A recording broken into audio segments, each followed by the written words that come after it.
Dear students, आज के class में हम लोग एक नए विषय आधुनिक भारत को शुरू करने जा रहे हैं। और आधुनिक भारत में क्या क्या पढ़ना था या क्या क्या पढ़ना है वो पूरे एक क्लास में हम बता चुके हैं आपको।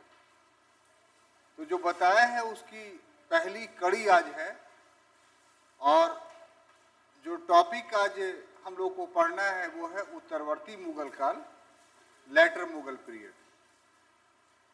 प्रश्न ये उठता है कि जो मुगल शब्द है, जो मुगल वंश है, उस मुगल वंश के साथ उत्तरवर्ती या लेटर शब्द क्यों जुड़ा हुआ है।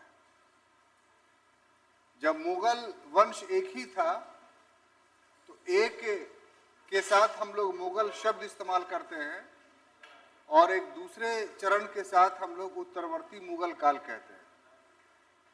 तो इसके पीछे दो कारण उत्तरदायी। पहला कारण जो उत्तरदायी है उसको हम लोग एक शब्द में कह सकते हैं, पावरलेसनेस, प्रभावहीनता। ये प्रभावहीनता एक ऐसा परिवेश था, ऐसा शब्द था जिसके कारण से हम संपूर्ण मुगल काल को दो भागों में बांटते हैं। 1526 से लेकर के 1760 तक जो 181 वर्षों का मुगलों का काल है, जिसमें 6 शासकों ने शासन किया, वो प्रभाव के दृष्टिकोण से और हर क्षेत्र के दृष्टिकोण से, चाहे उसका साम्राज्य विस्तार या अंपायर का एक्सपेंशंस का बात हो, या पूरे भारत को एक प्रशासनिक संरचना, एक एडमिनिस्ट्रेटिव स्ट्रक्चर देने की बात हो, या समाज में एक नए विचारधारा जिसको समन्वित विचारधारा कहते हैं, कंपोजाइट थॉट बोलते हैं, उसकी बात हो, या बिल्डिंग जिसको स्थापत्य या आर्किटेक्चर कहते हैं उसके विकास की बात हो, भाषा साहित्य के विकास की बात हो, या संगीत के विकास की बात हो, नृत्य के विकास की बात हो, हर क्षेत्र में मैच्योरिटी यानी प्रौढ़ता प्राप्त किया था। एक प्रोस्पेरस एम्पायर, एक समृद्ध साम्राज्य इन 181 वर्षों तक था। उसकी समृद्धि के कारण हम इसको मुगल एम्पायर के नाम से जानते हैं। लेकिन बाद का जो पीरियड है, 1707 से लेकर के 1858 तक का जो पीरियड है, उसमें वो वैभव नहीं था, वो प्रॉस्पेरिटी नहीं थी, या अभी अभी सभी क्षेत्रों में जो विकास का प्रतिमान स्टैंडर्ड मैंने बताया वो कुछ नहीं था, बल्कि सिर्फ पतन ही पतन था, डिक्लाइन ही डिक्लाइन था। यहां पर एक शब्द हम स्पष्ट करना चाहते हैं कि डिक्लाइन और द एंड एक नहीं होता है। पतन और अंत एक चीज नहीं है। अंत का अर्थ यह होता है कि पूरी तरीके से उस वस्तु की समाप्ति। जैसे उदाहरण के लिए एक आदमी मर जाए तो उसको बोलते हैं कि उसके जीवन का अंत हो गया। लेकिन एक आदमी बूढ़ा हो जाए तो हम बोलते हैं कि उसके जीवन में पतन शुरू हो गया है। ऐसा है ना साहब। तो उसी तरीके से 1707 के बाद फौरन मुगल डायनेस्टी, मुगल वंश का दी एंड नहीं होता है, बल्कि पतन होता है। इसका अर्थ क्या है कि जो उसकी सैनिक शक्ति थी, जिसके आधार पे वो अपना एक्सपेंशन करता था, वो खत्म हो गया या उसमें कमी आई। रेवेन्यू कलेक्शंस में कमी आई, जिसका प्रभाव उसके स्थापत्य पर पड़ा, संगीत पर पड़ा, उसके प्रभाव पर पड़ा, और ग्रेजुअली डिक्लाइन होते होते 150 वर्षों के बाद 1858 ईस्वी में इस वंश का अंत हो गया। तो ये इस शब्द का लेटर मुगल पीरियड का एक एक्सप्लेनेशन हुआ, एक व्याख्या हुई। दूसरी व्याख्या भी इसकी होती है, वो ये है कि इतिहास का हम विभाजन करते हैं।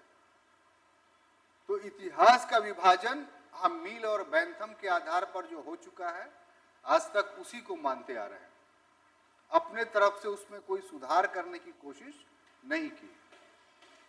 और मील और बैंथम ने जो विचार दिया था वो ये दिया था कि 1707 से लेकर करके 1858 तक का जो पीरियड होगा और उसके बाद का भी जो पीरियड होगा, इसको सम्मिलित रूप से हम लोग क्या बोलेंगे, आधुनिक काल। और जो लेटर मुगल पीरियड पढ़ रहे हैं हम लोग, इसका पीरियड ही शुरू होता है 1707 से। तो प्रभाव के दृष्टिकोण से और काल के दृष्टिकोण से, इफेक्ट के आधार पर और पीरियड के आधार पर, ये जो काल है ये आधुनिक काल का विषय है। इसीलिए हम लोग इसकी शुरुआत मॉडर्न इंडिया में पहले चैप्टर के रूप में कर रहे हैं। तो जो शीर्षक है, जो हेडिंग है, उस हेडिंग के दिए जाने और उसका मॉडर्न इंडिया में शामिल किए जाने का पूरा व्याख्या मैंने आपके सामने प्रस्तुत की। एनी क्वेश्चंस इसमें? बोलिए। अब देखिए, जैसे हम लोग की परिपाटी है समझने के लिए, इस टॉपिक को भी हम एक इंट्रो लेंगे, यानी इसका भूमिका में क्या बातें कही जा सकती हैं, वो पहले थोड़ा इसका भूमिका लंबा होगा और उसके पीछे ये है कि एक लंबा कालखंड का अध्ययन हम लोग कर रहे हैं। तो सबसे पहले के जो अभी अभी हमने बात कही उसको लिखते हैं कि जो मुगल काल है,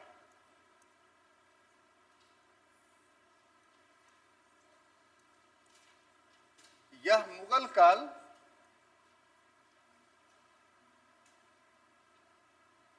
1526 ईस्वी से लेकर के 1707 ईस्वी तक था और इस दौरान इसने कुल 181 वर्षों तक शासन किया और इसमें कुल 6 शासकों ने शासन किया। एक फैक्ट यह है और दूसरा फैक्ट यह है कि जो उत्तरवर्ती मुगल काल है, जो लेटर मुगल पीरियड है,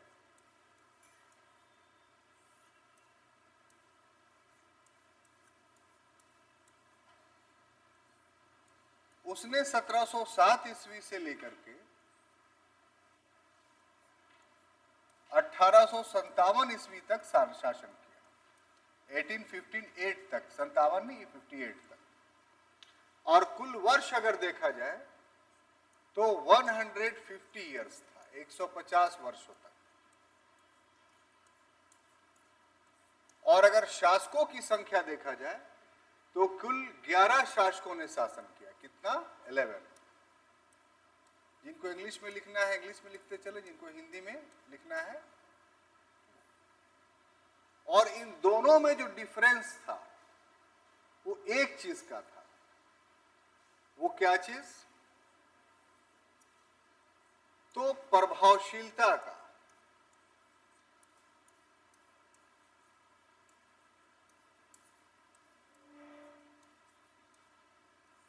यानी इफेक्टिवनेस का।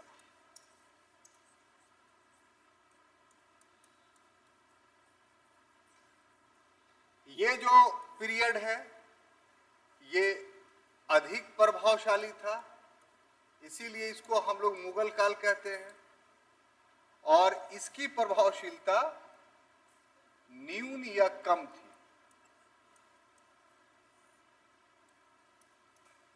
और इसी के कारण इसको हम लोग क्या बोलते हैं?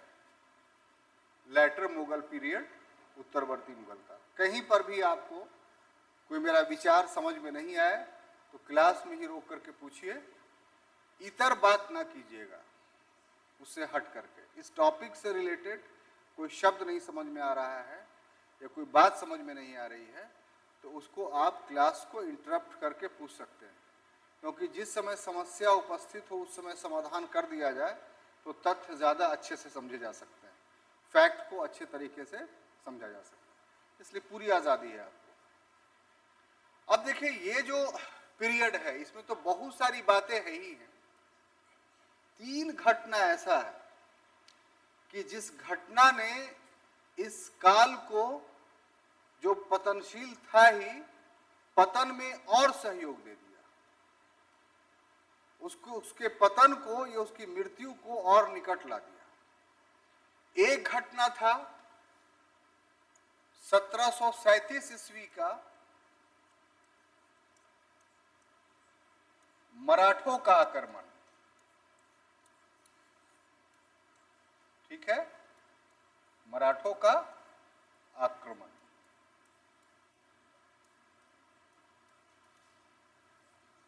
दूसरी घटना थी 1739 की, 1739 की,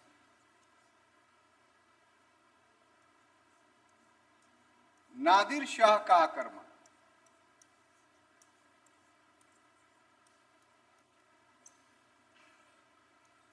नादिर शाह का आक्रमण। और अंत में रही सही कसर जो पूरी कर दिया गया, वो 1803 में दिल्ली पर अंग्रेजों का कब्जा।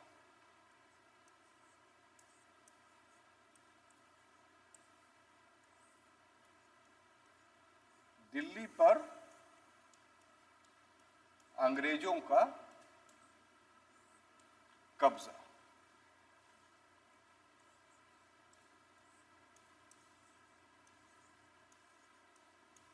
अब देखिए, औरंगजेब की जब मृत्यु होती है तो फौरन उसकी शक्ति कम नहीं हुई। जो पहला शासक था बहादुर शाह, वो कुछ हद तक ठीक ठाक था, लेकिन दरबारी षड्यंत्र, जो कोर्ट की कॉन्स्पिरेसी थी, वो इतना ज्यादा प्रभावी होने लगा कि मुगल साम्राज्य में जो घुन लग चुका था, उस घुन में और वृद्धि होने लगी और खोखला सा होता चला गया।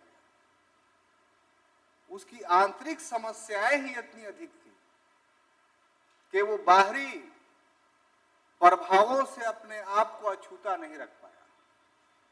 और 3 ऐसे बाहरी प्रभाव पड़े जिसने उसकी जीर्ण शीर्ण यानी रियून पोजीशंस को और रियून कर दिया और जीर्ण शीर्ण कर दिया। उसमें पहला था 1737 से, आप लोग भी लिखते रहिए ताकि बोर्ड ये हो तो फौरन, है ना। 1737 में मराठा पेशवा बाजीराव प्रथम का, सॉरी, बालाजी बाजीराव का, बाजीराव प्रथम का नहीं, बालाजी बाजीराव का मात्र 500 सेना के साथ, कितना, 500, इतना बड़ा एम्पायर बड़ा, उसको मात्र 500 सेना दिल्ली में लेके घुस गया और मुगल शासक मोहम्मद शाह ने सरेंडर कर दिया। सरेंडर ही नहीं कर दिया, बल्कि नर्मदा से लेकर के ताप्ती तक क्षेत्र मुगलों मराठों को देना पड़ा। उसके कुछ ही वर्षों के बाद 1739 में ईरान का नेपोलियन कहे जाने वाला व्यक्ति, जिसको नादिर शाह के नाम से जाना जाता है, उसने दिल्ली पर आक्रमण किया और एक ही दिन में लगभग 30,000 व्यक्तियों की हत्या कर दी। जब मोहम्मद शाह ने उसके पैर पर अपनी पगड़ी रखी तब हत्याकांड रुका था। और 30 करोड़ रुपया उस समय, अभी का नहीं, 12,000 ऊंट, 6,000 हाथी, 300 लोहार,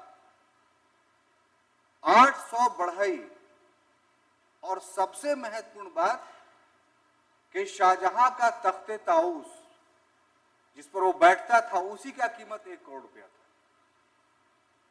ये सब लेकर के चला गया।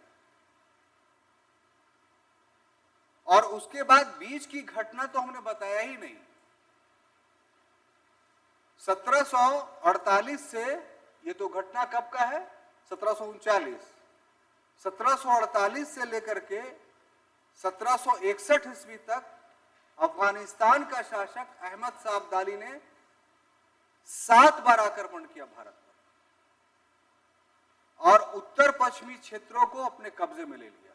और जब आक्रमण करता था तो भारतीय शक्ति कमजोर होती थी। सबसे विध्वंसकारी अहमद शाह अब्दाली का आक्रमण 1761 का पानीपत का तृतीय युद्ध था, जिसमें मराठा शक्ति पूरी तरीके से समाप्त हो गई। और इस तरीके से इन बाहर हस्तक्षेपों ने जो रही सही एक इमारत थी वो पूरी तरीके से भरभरा कर गिर गई और 1803 ईस्वी में अंग्रेजों ने पूरे दिल्ली पर ही कब्जा कर लिया। अब मुगलों के पास सेवा लाल किला के और कुछ नहीं बचा, क्योंकि बहुत पहले ही जो भारत का बड़ा क्षेत्र था वो मुगलों के अधिकारियों के द्वारा ही कब्जा करके स्वतंत्र रियासतों की स्थापना कर ली गई। जैसे एग्जाम्पल के तौर पर जो स्वतंत्र रियासतें बनी उसका थोड़ा विवरण देख लीजिए। जो लेटर मुगल पीरियड में स्वतंत्र रियासत बनी उसका नाम अगर आप देख लीजिएगा तो उसी से आपको अंदाजा हो जाएगा कि मुगलों से सारा क्षेत्र कैसे कैसे छीना। सबसे पहले मुर्शिद कुली खां, मुर्शिद कुली खां,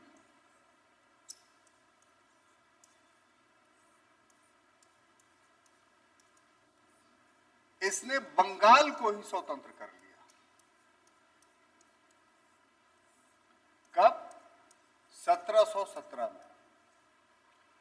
ये दक्कन का ब्राह्मण था और जब औरंगजेब का शासनकाल था तो इसने औरंगजेब के नेतृत्व में दक्कन में यानी दक्षिण भारत में, जिसको बीजापुर और गोलकुंडा खास तौर से आप समझिए, अगर बीजापुर गोलकुंडा का आज से संबंध स्थापित करना चाहें कि सर उस समय का बीजापुर गोलकुंडा आज कौन है, तो बीजापुर आज का कर्नाटक है और गोलकुंडा आज का आंध्र प्रदेश है। तो ये दोनों क्षेत्र ऐसे थे कि जिसके संघर्ष ने औरंगजेब को पतनशील कर दिया, उसकी कब्र खोद दी। औरंगजेब पे बहुत सारे आरोप प्रत्यारोप लगते हैं। अभी बर्निंग टॉपिक है उसके कब्र से संबंधित विवाद, लेकिन बहुत कम लोग जानते हैं कि दक्कन का जो ये क्षेत्र था बीजापुर गोलकुंडा, ये ऐसा क्षेत्र था कि यहाँ के कृषक त्राहिमाम करते थे। किससे? अपने सरदेश मुखों से। कृषक एक क्षेत्र से छोड़ करके भागते थे क्योंकि कृषि संरचना ऐसी थी जिसमें सिर्फ उनका शोषण होता था। ये वही दक्कन का ब्राह्मण है मुर्शिद कुली खां, जिसने इन दोनों क्षेत्रों में जो राजस्व व्यवस्था स्थापित की, उसके वजह से किसानों को बहुत राहत मिला और फिर वहां कृषि उपज बढ़ने लगी। तो वहां के जीवन में स्थिरता आई, अस्थित्व आया। बाद में मुसलमान बन जाता है और औरंगजेब अपने अंतिम समय में जब वो मर रहा था यानी 1700 ईस्वी में, उसे बंगाल का दीवान बना के भेजता है। बहुत टैलेंटेड और स्टॉलवर्ड आदमी था। जो काम उसने बीजापुर और गोलकुंडा में किया था उससे बड़ा काम उसने बंगाल में किया। और जब औरंगजेब की मृत्यु हुई और दिल्ली दरबार पूरी तरीके से षड्यंत्रों का अखाड़ा बन गया, तो मुर्शिद कुली खां ने परिस्थिति को देखते हुए बंगाल में अपनी स्वतंत्रता की घोषणा कर दी 1717 में। और मुगल सम्राट इतना निशक्त था, ये आपसी झगड़ों में इतना उलझा हुआ था कि उसकी स्वतंत्रता को रोक नहीं सका, बल्कि और मान्यता देनी पड़ी। तो इस तरीके से मुगल से 1717 में एक बड़ा क्षेत्र, बंगाल बोलते हैं तो इसका मतलब क्या समझिए, जो पूर्वोत्तर का पूरा क्षेत्र है, बांग्लादेश है, पश्चिम बंगाल है, बिहार है, उड़ीसा है, बनारस तक का इलाका, इतना बड़ा मुगलों से चला गया। उसके बाद दूसरा नाम आपको सुनना पड़ेगा, वो निजामुल मुल्क चिनकिल्स खां।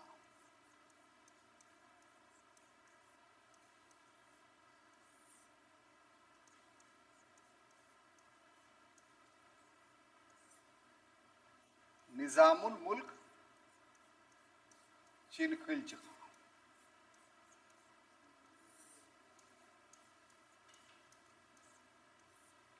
ये भी औरंगजेब कालीन मुगल मनसबदार था, ये मुगल ऑफिसर्स था, और दरबार का जो षड्यंत्र था, जो माहौल पॉल्यूटेड हो गया था मुगलों का, उससे काफी खिन्न था। हालांकि मोहम्मद शाह ने इसे अपना वजीर बना लिया, लेकिन इतने बड़े पद को तिलांजलि दे दी इसने 1722 ईस्वी में, और चुपके से दिल्ली से भाग गया।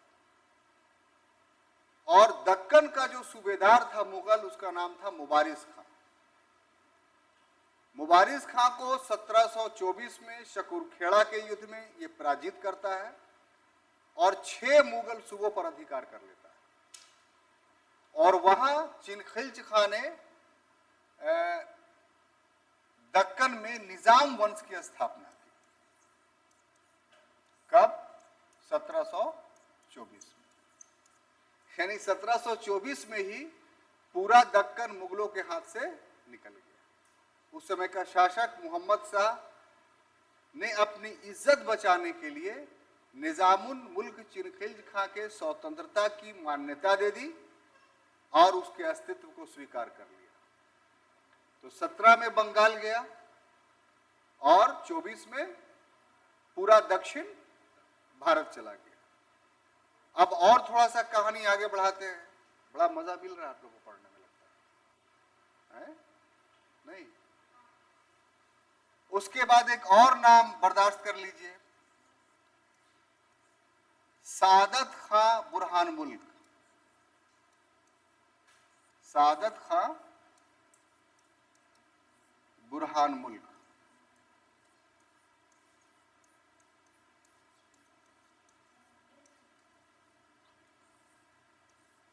ये जो अवध का नाम सुना है आपने, क्या? अवध। अवध अगर कहेंगे तो आप क्या समझिएगा? लखनऊ। Very good. हाँ बोलिए ना, बोलिए। अवध और आगरा दोनों अलग अलग था सर। तो यूपी आगरा और अवध को मिला के बोला जाता है, ये अंतर समझ जाइएगा, ठीक है? जिस समय का हिस्ट्री हम लोग पढ़ रहे हैं, उस समय अवध एक अलग क्षेत्र था और आगरा एक अलग क्षेत्र था। आज दोनों को सम्मिलित रूप से आप यूपी बोलते हैं।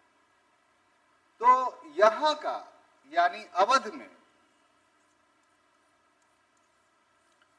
1739 ईस्वी में 1739 में सादत खां बुरहान मुल्क ने अपनी स्वतंत्रता की घोषणा कर। इसकी स्वतंत्रता की घोषणा की कहानी बड़ा अजीबोगरीब है।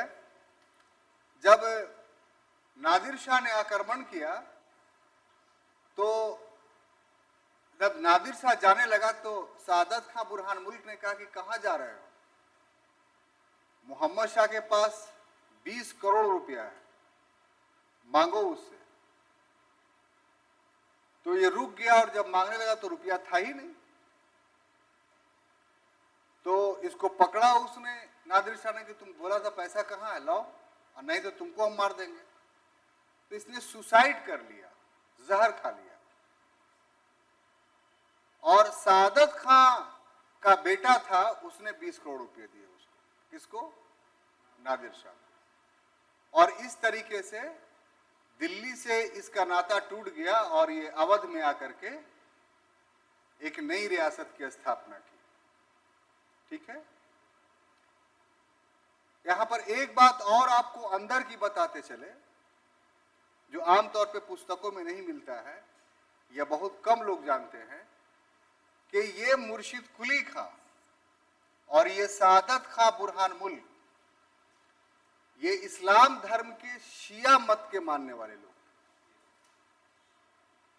इसीलिए लखनऊ में जाइएगा तो आपको शियाओं की आबादी ज्यादा मिलेगी और बड़े बड़े इमामबाड़े, जिसको भूल भुलैया कहते हैं, वो मिलेगा। क्योंकि ये सब बाई रिलीजन जो थे वो शिया सेक्ट के मानने वाले थे।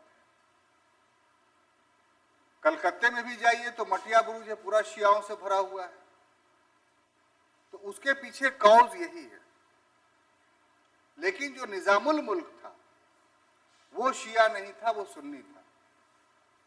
और एक और शक्ति उभर के सामने आती है जिसका नाम है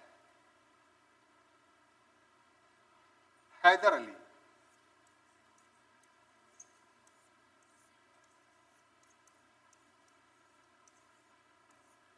इसने 1700 एक मैसूर रियासत थी दक्कन में ही, बहुत पावरफुल रियासत थी, और उसने 1766 या 69 मान लीजिए, हालांकि ये गबन करता था। असल में मैसूर में वाडियार वंश का शासन था, डायनेस्टी वाडियार थी, लेकिन वो ऐसा शासक था चिक्का कृष्णराज के जो औरतों का लिबास पहनता था। औरतें जिस ढंग से मांग में सिंदूर भरती हैं वैसे भरता था, और दरबार में औरतों के साथ सिर्फ नृत्य किया करता था, और उसका वास्तविक काम नंदराज और देवराज, दो भाई थे, वो देखा करते थे। नंदराज और देवराज जो मैसूर रियासत पर मराठों के और निजाम के आक्रमण हो रहा था उसको रोकने में असफल था। ऐसे ही परिस्थिति में हैदर अली जो उस समय डिंडिगुल का सूबेदार था वो उभर करके सामने आया और मैसूर रियासत की रक्षा की, किससे? मराठों और निजाम के आक्रमण से। और चूंकि चिक्का कृष्णराज शासन करने के योग्य नहीं था, इसलिए हैदर अली ने अपने शुभ चिंतक और अपने मित्र, जिसका नाम था पुरनैया, पंडित पुरनैया, तो राजमाता को अपने पक्ष में कर लिया। हैदर अली अपने दोस्त पुरनैया से मिलकर के राजमाता को अपने पक्ष में कर लिया, और राजमाता जब तैयार हो गई तो इसने सत्ता को अपने हाथ में ले लिया, यानी प्रधानमंत्री और वित्त मंत्री दोनों का पद हैदर अली के पास चला आया, साथ ही साथ ये मुख्य सेनापति भी बन गया। इस प्रकार से नंदराज और देवराज का असर खत्म हुआ, और हैदर अली पूरी तरीके से वैधानिक रूप से तो नहीं, वैधानिक रूप से अभी भी चिक्का कृष्णराज ही शासक था, और वर्ष में एक बार उसको जनता के सामने ला करके दिखाना पड़ता था, क्योंकि मैसूर की रियासत जो है वो दैवीय सिद्धांत पे आधारित था। वहां की पीपुल ये कहती थी कि ये व्यक्ति नहीं, ये भगवान है, ये शासक सिर्फ नहीं है। तो इसलिए मजबूरी थी उसके पास कि सत्ता से उसको अलग नहीं किया जा सकता था। और फिर जब उसका पुत्र टीपू सुल्तान गद्दी पर बैठा तब उसने सुल्तान की उपाधि धारण की, और जब 1799 में उसकी हत्या अंग्रेजों ने की तो फिर से पुनः वाडियार वंश सत्ता में आ गया। आज भी भारत का सबसे बड़ा महल, सबसे संपत्ति वाला महल मैसूर का वाडियार वंश का महल है। सोने की पलंग आपको मिलेगी वहां, सोने की पालकी मिलेगी वहां, टेक्नोलॉजी की ऐसी घड़ी हमने खुद अपने आंखों से देखा है। ताज्जुब आता है कि एक बजता है तो एक आदमी अंदर से निकल करके आता है, माने पुतला आदमी, माने हम आपके तरह नहीं, स्टैचू, और हथौड़ा उठाता है, इतना बड़ा पीतल का लगा हुआ है ये घंटी, जैसे स्कूल में रखता है, उस पर मारेगा एक और पूरा गूंज जाएगा। ऐसे जगह पर लगा हुआ है, पूरा महल गूंज जाएगा। अगर 12 बजा है तो 12 बार मारेगा। तो ये बताते हुए इसलिए चल रहे हैं कितना प्रोस्पेरस ये सब था, और लगभग जितना भी नाम मैंने दिया सब की प्रोस्पेरिटी थी। तो ये सब जो क्षेत्रीय राज हजरत जो उभर करके सामने आए थे वो किसकी कीमत पर? मुगलों की कीमत पर। इनके पास जो भूभाग था वो किसका भूभाग था? मुगलों का भूभाग था। और एक और शक्ति तो हमने बताया ही नहीं, वो शक्ति था मराठों का।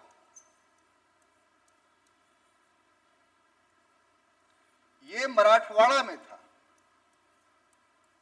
और इसका अगर पीरियड हमसे पूछेंगे तो एक पीरियड है शिवाजी का, जो 1627 में उनका जन्म होता है और 1680 में मृत्यु होती है। उसके बाद 1680 से लेकर के 1713 ईस्वी तक उनके उत्तराधिकारियों ने शासन किया, और 13 से जो शिवाजी ने एक पद अष्टप्रधान में सृजित किया था पेशवा का, पेशवा माने प्रधानमंत्री, तो पेशवा एक थे बालाजी विश्वनाथ। उन्होंने 1713 में जो मराठा राजा था, इतने आपस में झगड़े, इतने गुट हो गए कि सत्ता को अपने हाथ में केंद्रित कर लिया, और पेशवा ही वास्तविक मराठा राजा बन गया व्यवहार में। 1713 से 1720 तक बालाजी विश्वनाथ ने शासन किया। उसके बाद 1720 से 40 तक बालाजी बाजीराव ने शासन किया। 1740 से 61 तक बाजीराव प्रथम ने शासन किया। 1761 से 72 तक नारायण राव ने शासन किया। 73 से 74 तक माधवराव नारायण राव ने शासन किया। उसके बाद 74 से 1895 तक माधवराव नारायण राव ने शासन किया। फिर 1895 से लेकर के 1795 से लेकर 1818 तक बाजीराव द्वितीय ने शासन किया। तो ये सब किसके भूभाग थे जिस पर मराठों ने शासन किया? सब मुगलों के भूभाग थे। तो हम आपको एक्सप्लेनेशंस के साथ ये बताना चाहते हैं कि ये सब का पीरियड देखिए 1707 से 1858 के बीच का है कि नहीं। तो उसी समय जो क्षेत्रीय राज्यों का उदय हुआ, तो अंततः अब क्या देखते हैं कि 1803 में 1803 में मुगल कहां चले गए? जो अभी लाल किला देखते हैं उसी के अंदर चले गए। बात समझ में आई? तो ये हमारे भूमिका का इंट्रो का एक पैराग्राफ है जो हमने बताया। अभी इसमें दो बातें और हमको बतानी है। एक बात कालक्रम, क्रोनोलॉजी के जो 11 शासक हुए उसके क्या नाम थे, क्या पीरियड थे, और दूसरा सक्सेशन वार यानी उत्तराधिकार का युद्ध। ये तीन चीजें आपके इंट्रो में होंगी यानी भूमिका में होगा। तो हम दूसरा स्लाइड लें, लिख लिए आप लोग? कुछ और लिखना है? जल्दी कीजिए। देखिए जब हम लिखे ना उसी समय है ताकि टाइम बचे।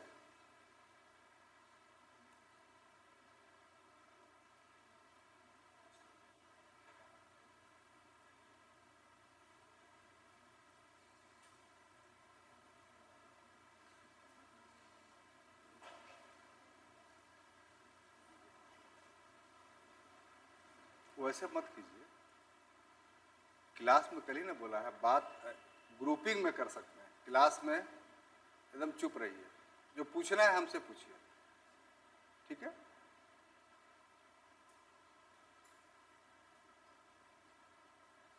ऐसे आप कीजिएगा तो क्या होगा आपको पता है? हमारे पास जो समझाने की शक्ति वो खत्म हो जाएगी,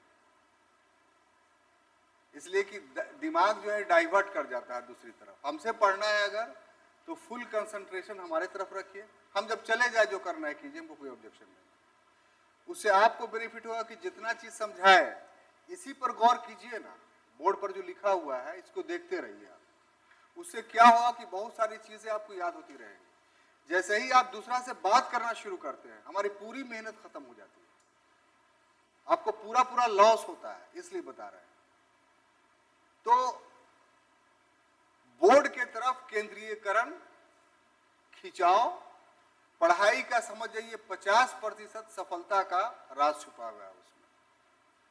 और अगर आप बोर्ड की तरफ खिंचाव नहीं बना पा रहे हैं अपना, इसमें टीचर का कोई ये नहीं, बहुत होगा थोड़ा सा मुश्किल हमको होगा कि रिकॉल करने में ज्यादा दिक्कत होगी, लेकिन हम तो पढ़ाई देंगे। लेकिन लॉस आपको, बार बार बोलते हैं कि आप तरबूजा हैं, हम छुरी हैं, चाहे आप आके टकराइए हमसे, कटिएगा आप ही, या हम आपसे जाके टकरा जाए कटिएगा आप ही। तो इस बात का ख्याल रखा जाए और दिल से पढ़ा जाए। तो अब दूसरा खंड कि हम लोग को क्या क्रोनोलॉजी देखना है, यानी शासक कौन कौन से थे। तो कालकर्म का अगर ध्यान दें,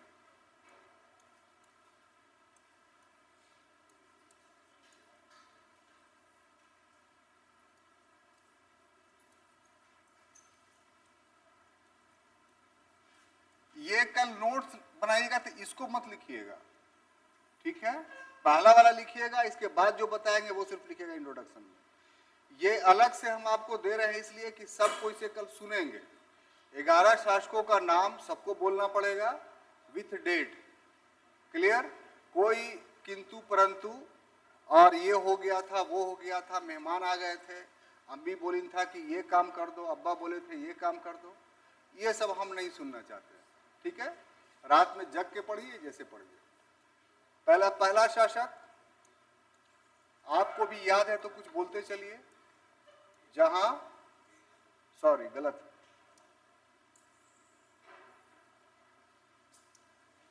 बहादुर शाह प्रथम,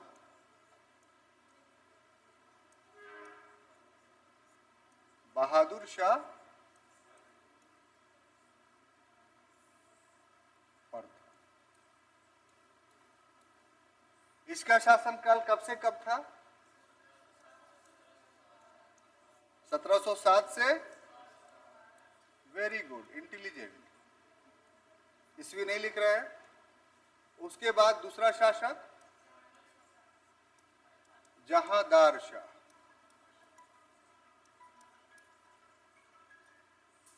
इसका पीरियड,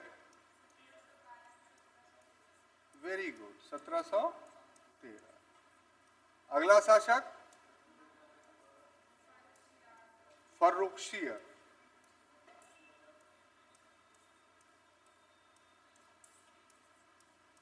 इसका पीरियड, वेरी गुड, देख के नहीं ना बोल रही हैं।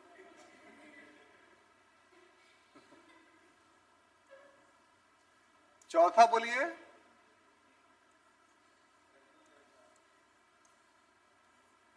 रफी उद दर्जात, इसने मात्र 3 महीने शासन किया था। और पांचवा रफी उद दौला, या रफी उद शान भी इसको बोलते हैं, ये भी 4 महीने शासन किया था। क्रम से सबसे कम अवधि तक ये होगा, उसके बाद ये होगा। उसके बाद अगला शासक छठा जो हो जाएगा वो मोहम्मद शाह।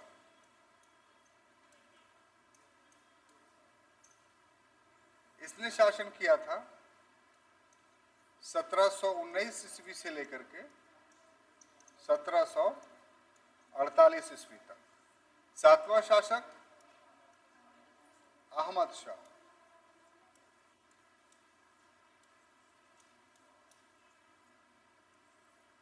इसने 1748 से लेकर के 1754 ईस्वी तक शासन किया था। और आठवां शासक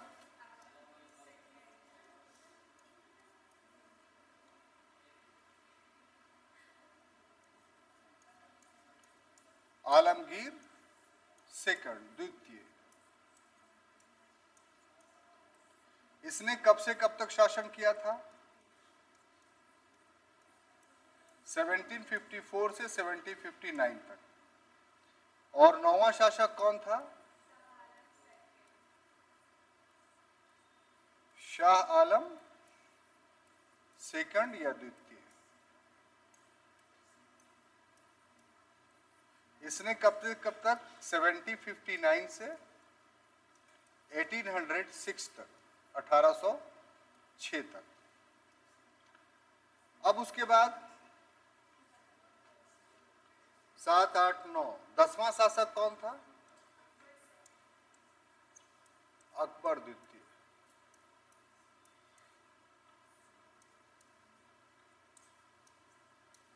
इसने कब से कब तक शासन किया? 1806 से लेकर के 1837 तक। और अंतिम शासक कौन था?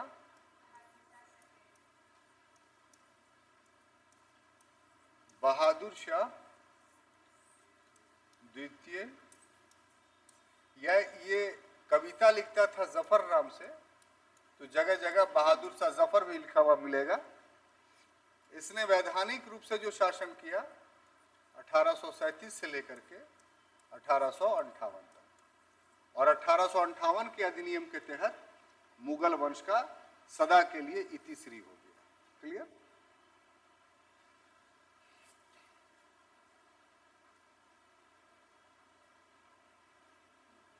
लिख लिया आप? पूरा लिख लिया?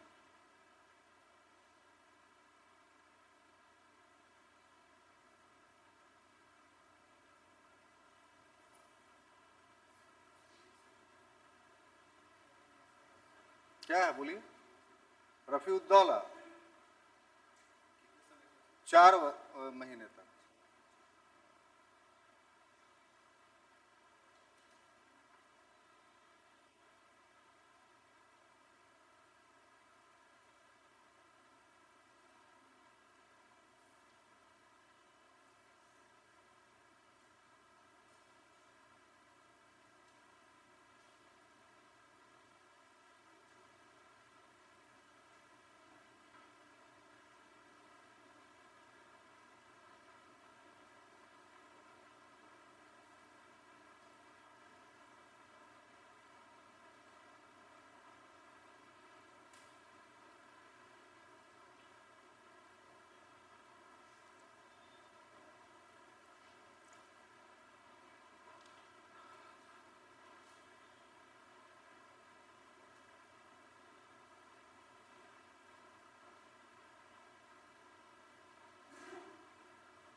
जी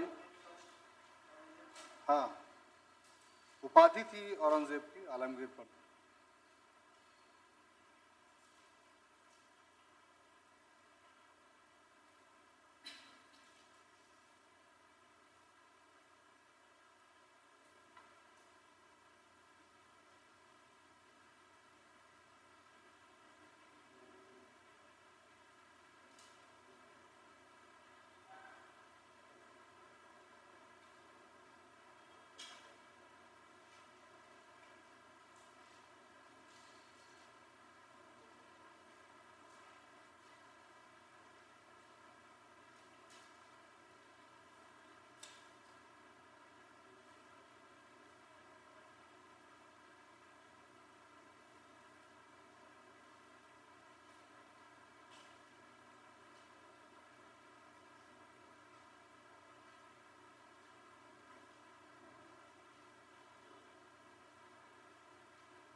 हो गया? अब देखिए, इंट्रोडक्शंस का जो तीसरा खंड है उसको हम लोग बोलते हैं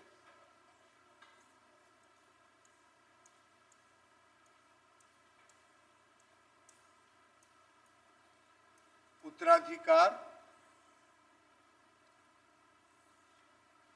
युद्ध।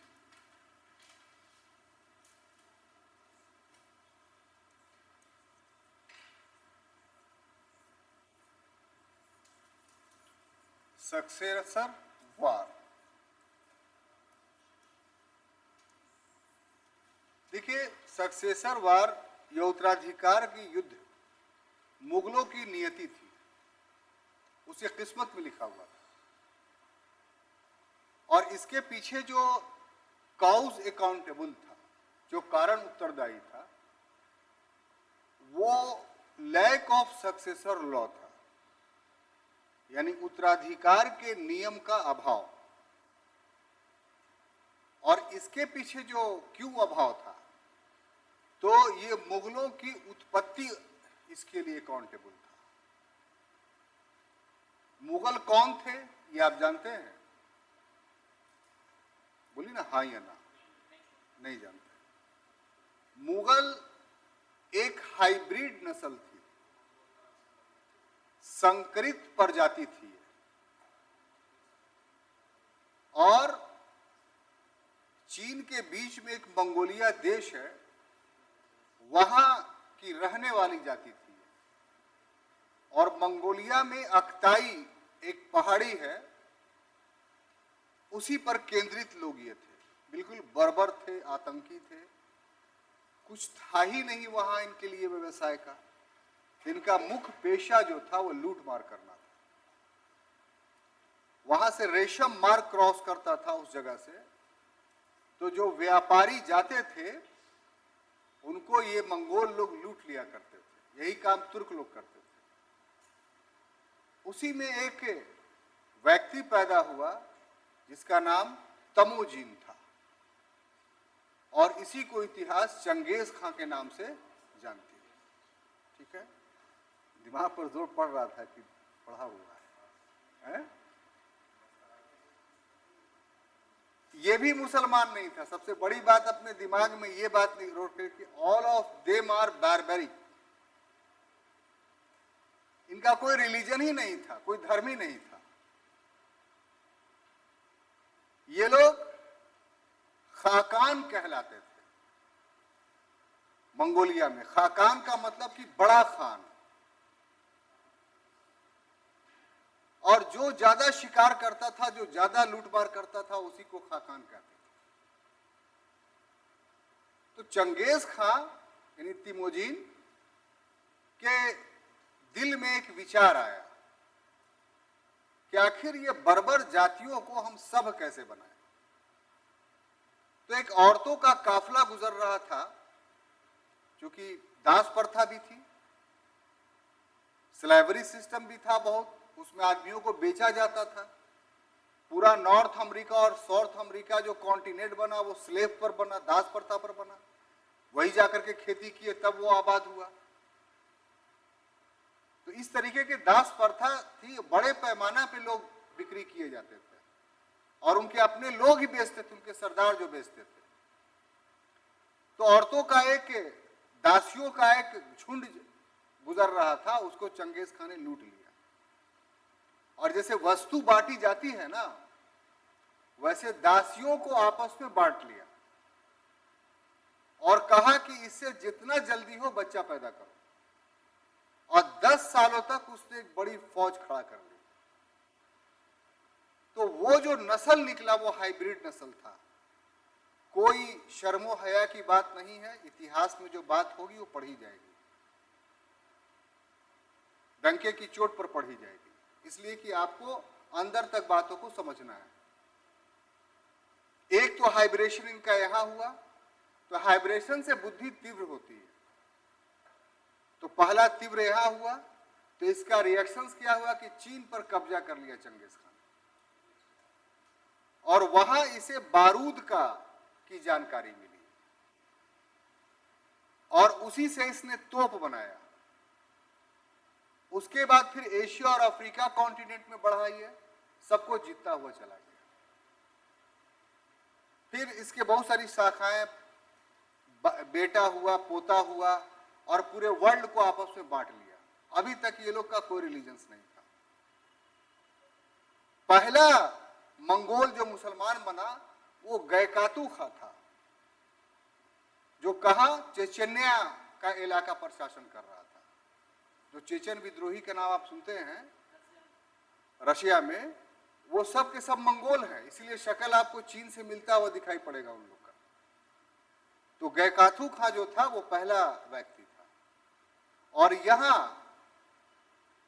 हलाकू खां था, वो पहला व्यक्ति था जो मुसलमान बना था। इस तरह से इन लोग की हिस्ट्री है। और तुर्कों को से भी इनका हाइब्रेशन हुआ। तो जो बाबर है वो अपने पिता की ओर से चंगेज खां का 16वां वंशज है, और माता की ओर से 14वां वंशज है। यानी उनके रक्त में मंगोल और तुर्क दोनों के खून था। इसीलिए ये जुझारू भी थे और बुद्धिशाली भी हो गए। तो ये मंगोलों का पूरा जो है माने मुगल का हमने जो है वो इतिहास इसलिए बताया कि उत्तराधिकार के नियम ना मंगोलिया में था और ना उत्तराधिकार का नियम तुर्कों के पास था, और ये दोनों की सम्मिलित नस्ल थी, इसलिए इनके पास भी उत्तराधिकार का कोई नियम नहीं था। और जब नहीं था तो उत्तराधिकार का युद्ध सक्सेसर वार शुरू से हमको दिखाई पड़ता है।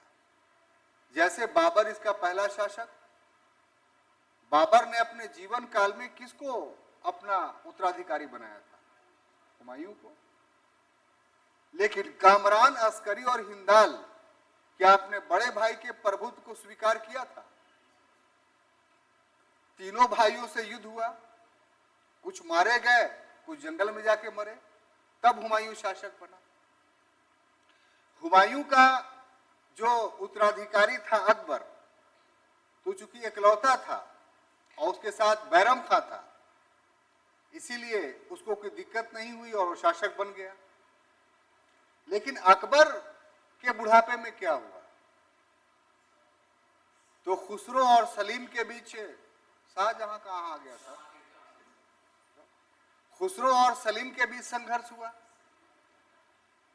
उत्तराधिकारी तो सलीम को बना दिया, लेकिन उसके विद्रोहात्मक नीति ने अकबर की नीति चेंज कर दी कि नहीं, खुसरो को बनाएंगे। तो क्या हुआ? तो खुसरो की हत्या कर दी किसने? सलीम ने।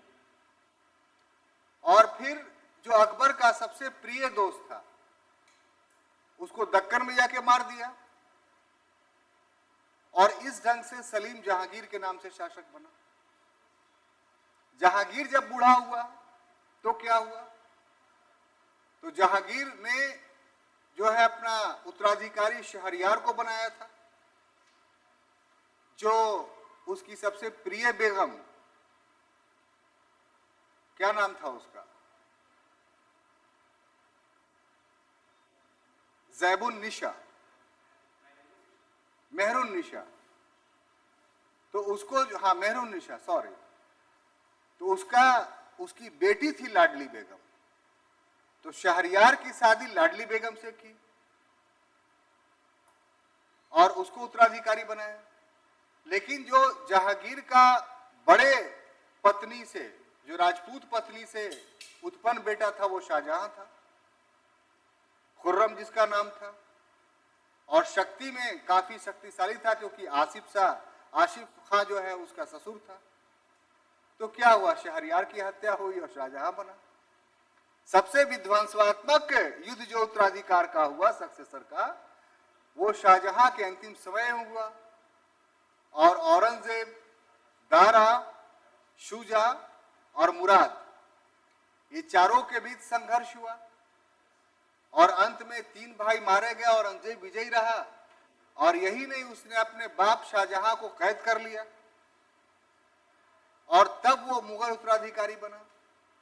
तो 6 में सिर्फ एक ही स्थान ऐसा है जहां पर उत्तराधिकार का युद्ध नहीं हुआ है, बाकी सब जगह तो हुआ। आप बात समझ रहे हैं कि नहीं? हम ये साबित कर रहे थे, शुरू का जो हमारा सेंटेंस था, कि नियति है किसकी? मुगलों की। किस बात का? उत्तराधिकार का युद्ध। और क्यों? क्योंकि इनका बैकग्राउंड ही यही है। कहे ऐसा है तो इन्होंने कोई नियम ही नहीं बनाया। क्यों नहीं नियम बनाया? कि वो बारबैरिक कौम थी, इनको इस सबसे कोई मतलब नहीं था, इसलिए कोई नियम नहीं बना। नहीं, ऐसा नहीं था ना ना। वो आपको तो पूरा इसीलिए कहानी सर सुना दी है हम, अब इसमें हुज्जत करने की क्या बात है? सिवा अकबर के कौन जो है बिना युद्ध के है गद्दी पर बैठा मुगलों में? हम इसीलिए एक सेंटेंस बोल करके आगे नहीं बढ़ रहे हैं कि आपके पास पूरी क्लियरिटी हो टॉपिक की। आप एक सेंटेंस लिखें तो आपके पीछे उसका पूरा इतिहास हो, तब पढ़ने में मजा आता है, और तब राइटिंग स्किल भी बहुत मजबूत होती है। ऐसे ही नहीं होती है। हम आपसे दावा करते हैं कि लिख करके दिखाइए, यूं ही नहीं दावा करते हैं। हम पूरी मेहनत, ईमानदारी से पूरी बात हम बताते हैं। अब देखिए आगे चीज जो आपको समझनी है वो कि इस पीरियड में, लेटर मुगल पीरियड में का जब शुरुआत हुआ तो औरंगजेब की मृत्यु के बाद भी उत्तराधिकार युद्ध हुआ। इस युद्ध के साथ एक बहुत बड़ी विशेषता यह जुड़ी हुई है कि यह अंतिम उत्तराधिकार युद्ध था जिसमें राजकुमारों ने प्रत्यक्ष रूप से भाग लिया। इसके बाद का जो उत्तराधिकार का युद्ध होगा उसमें राजकुमार या उम्मीदवार सिर्फ मोहरा होगा और असल लड़ने वाले जो है वो मुगल अमीर वर्ग होगा, मुगल ऑफिसर्स होंगे, वो जिसे चाहेंगे मुगल सम्राट बनाएंगे।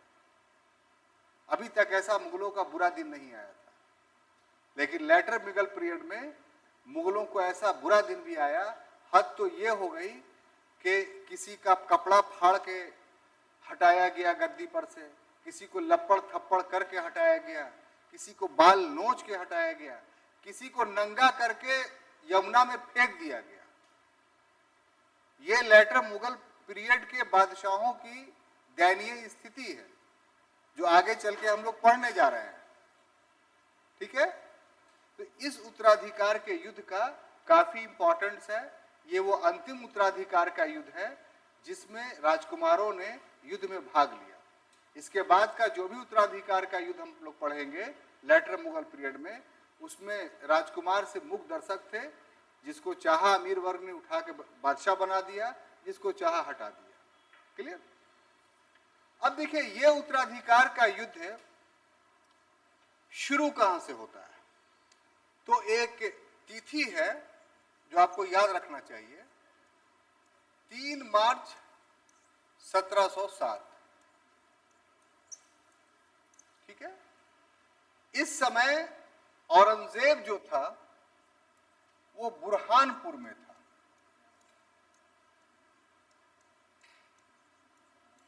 औरंगाबाद के पास जगह है बुरहानपुर, महाराष्ट्र में। कहां था? बुरहानपुर में।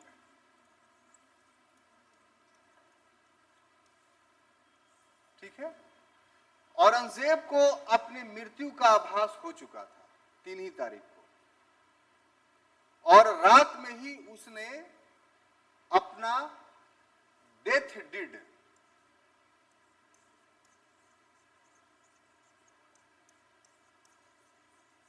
यानी वसीयत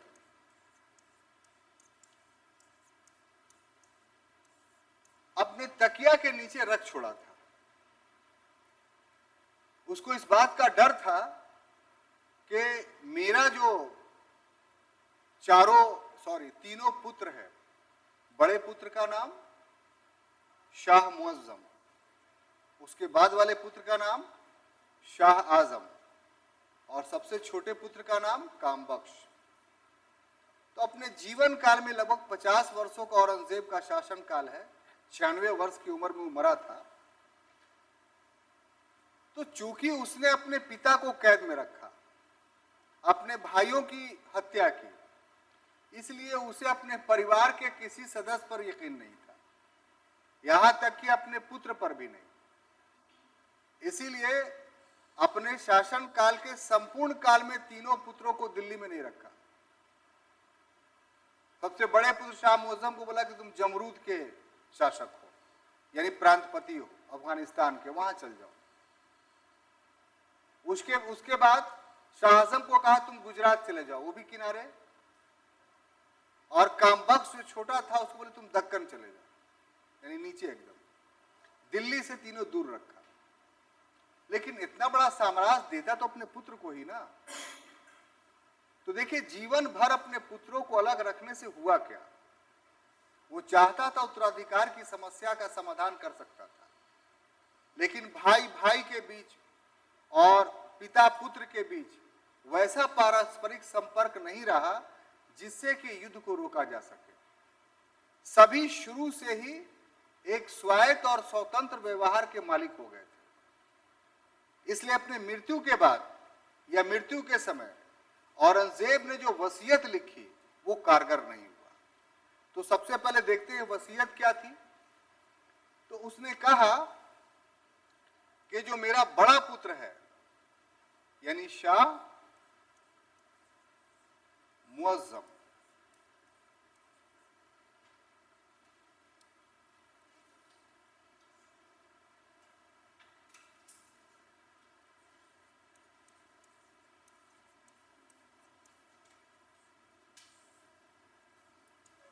इसको 12 सूबा दिया गया। सूबा का मतलब स्टेट, ठीक है। और कहा, उसने लिखा हुआ था कि इसको जितने सूबे दिए जा रहे हैं उसका हेडक्वार्टर दिल्ली होगा, ठीक है। उसके बाद शाह आजम को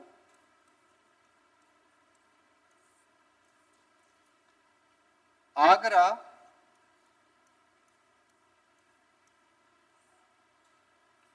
मालवा, गुजरात और दक्कन के 6 सूबे मिले, ठीक है। और जो छोटा पुत्र था उसका नाम क्या था? कामबख्श।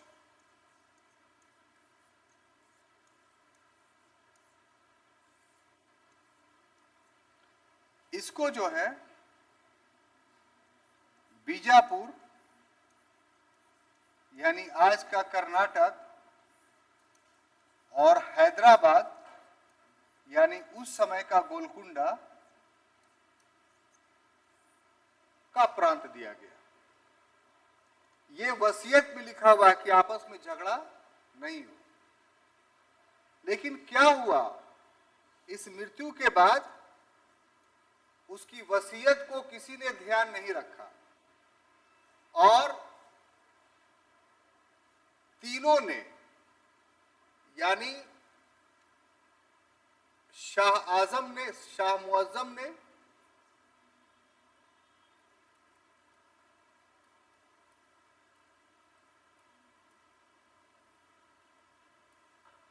रावी नदी पर एक पुल है,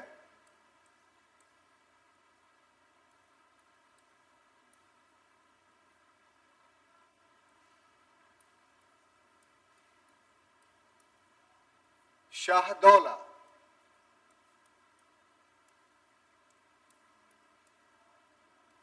इस पुल पर अपना उसने राज्याभिषेक करा लिया, ठीक है।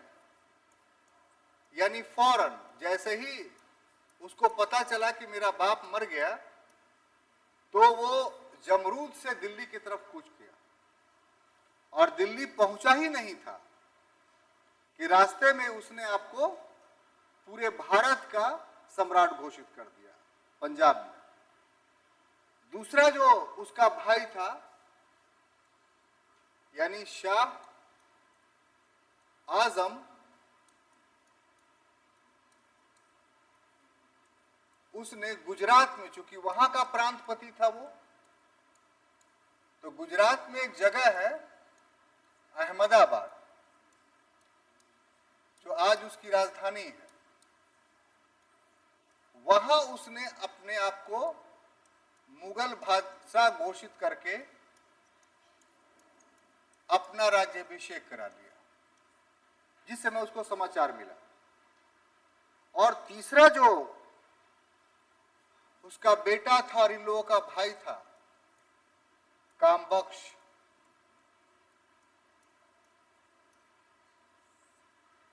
उसने बीजापुर में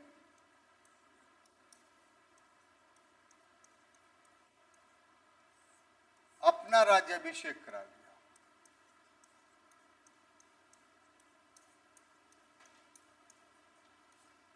ठीक है।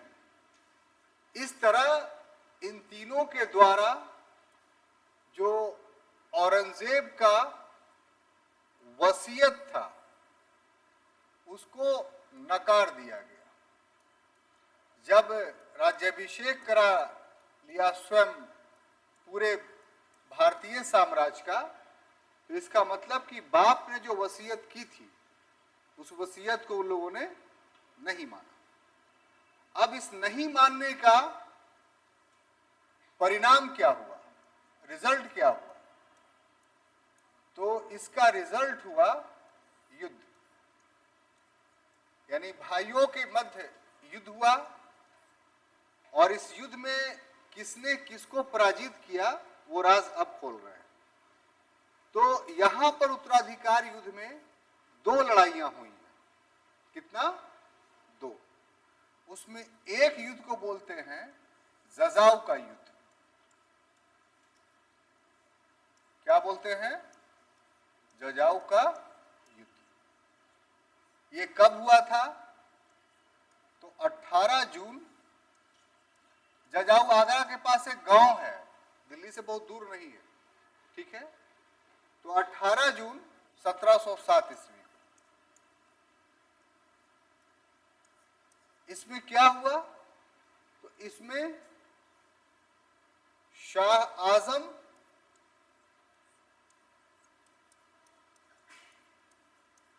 अपने 2 पुत्रों के साथ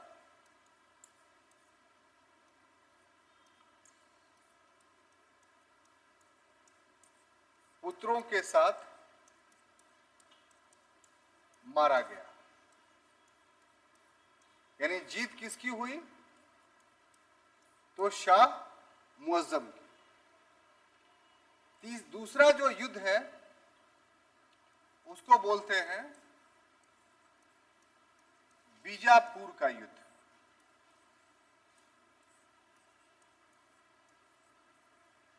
ये कब लड़ा गया? तो 13 जनवरी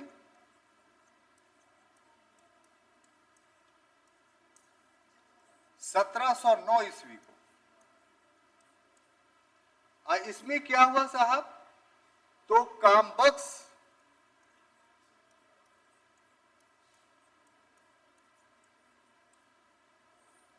अपने एक पुत्र सहित मारा गया।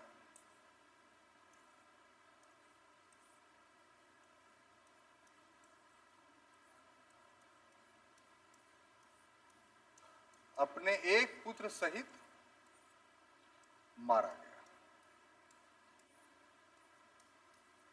इस तरीके से औरंगजेब के बाद जो उत्तराधिकार का युद्ध हुआ उसमें औरंगजेब के 2 पुत्र और 3 पौत्र यानी पोता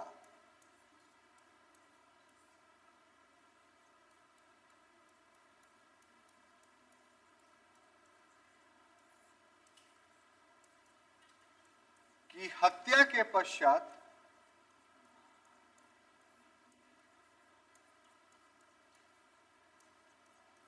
हत्या के बाद उत्तराधिकार के युद्ध का अंत होता है।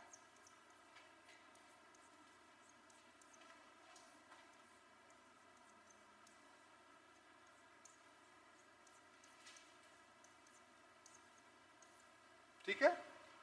और शाह मुअज्जम बहादुर शाह के नाम से अगला मुगल सम्राट या लेटर मुगल पीरियड का पहला सम्राट, पहला शासक बनने में सफल होता है। इसको लिखिए।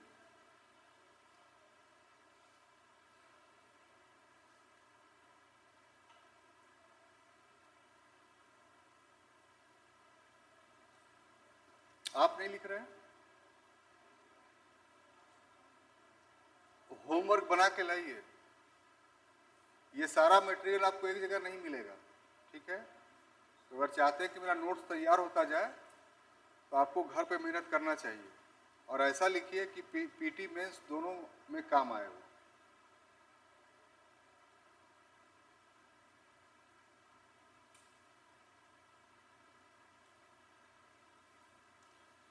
ये जितना है सब मेरा तैयार किया हुआ है अपना, और इसमें समय लगा है, मेहनत लगा है।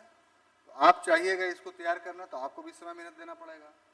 तो फायदा ये है कि आप मेरे द्वारा जो तैयार किया हुआ है उसी को पढ़िए ताकि आपका समय बचे।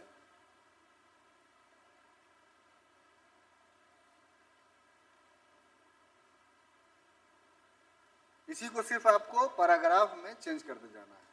तो इंट्रो 2 पैराग्राफ में होगा।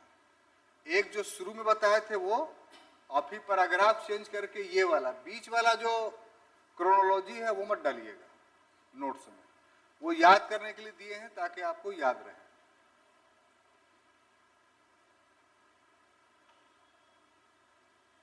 नहीं भी दिखाइएगा तो लिख के रखे रहिए अपने पास, हम ये बोलेंगे। अगर आपको ऐसा एहसास हो कि नहीं मेरी राइटिंग बहुत अच्छी है तो अपने लिख के रख लीजिए, लेकिन ये सब चीज़ काम करने का है, काम कीजिएगा तो आपको याद होगा। बहुत सारे लोग शिकायत करते हैं कि सर याद कैसे होगा, तो याद की एक प्रक्रिया है। क्लास कीजिए, क्लास का लेक्चर सुनिए, जो लेक्चर्स है उसका नोट्स अपने से बनाइए, उसको रिवाइज कीजिए, टेस्ट दीजिए, और कोई तो फंडा है नहीं।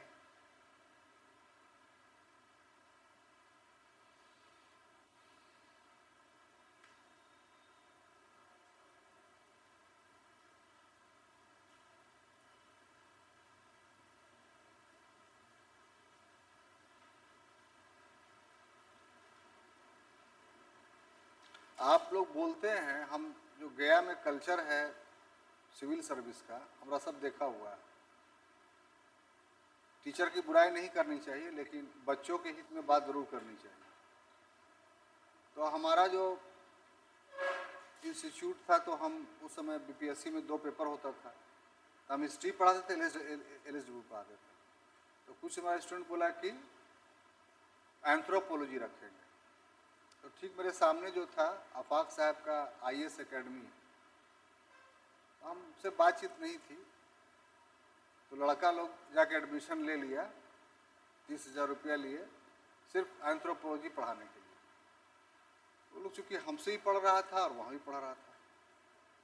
आपको सुनकर ताजुब हुआ कि आता था वो शख्स और 5 या 10 मिनट मार्कर उठा कर करके पूरा बोर्ड को लाइन ऐसे ऐसे ऐसे करके भर देता था। उस बोर्ड पर से बच्चा कोई उतार नहीं सकता था। उसके बाद क्या, तो बस कॉपी खोलिए और लिखिए। इतना स्पीड, सब मारा मारी करके लिख रहा है। और क्या भाई, तो एक नोट्स 1 पेज 1.5 पेज पूरा। जब सिलेबस खत्म हो गया तो एक पतली जैसी कॉपी थी वो भी नहीं भर पाई थी, और उनका एंथ्रोपोलॉजी की पढ़ाई जो है वो दी एंड हो गया। तो इसको पढ़ाई नहीं बोलते हैं, पढ़ाई बोलते हैं कि जो सिलेबस है उसको पूरा विस्तार से समझा जाए और उस पर वर्क किया जाए, तब आपको उस सब्जेक्ट में जो है वो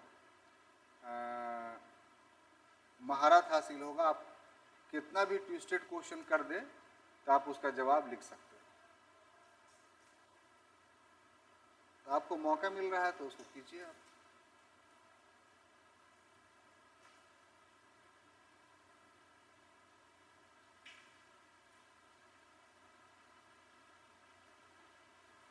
आप लोग यहाँ बहुत दिन से पढ़ रहे हैं, नहीं?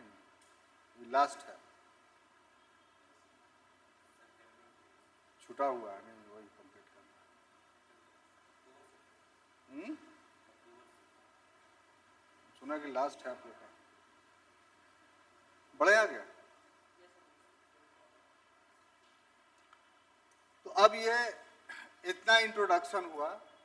अब हम जो है वो, जो इसका प्रथम शासक था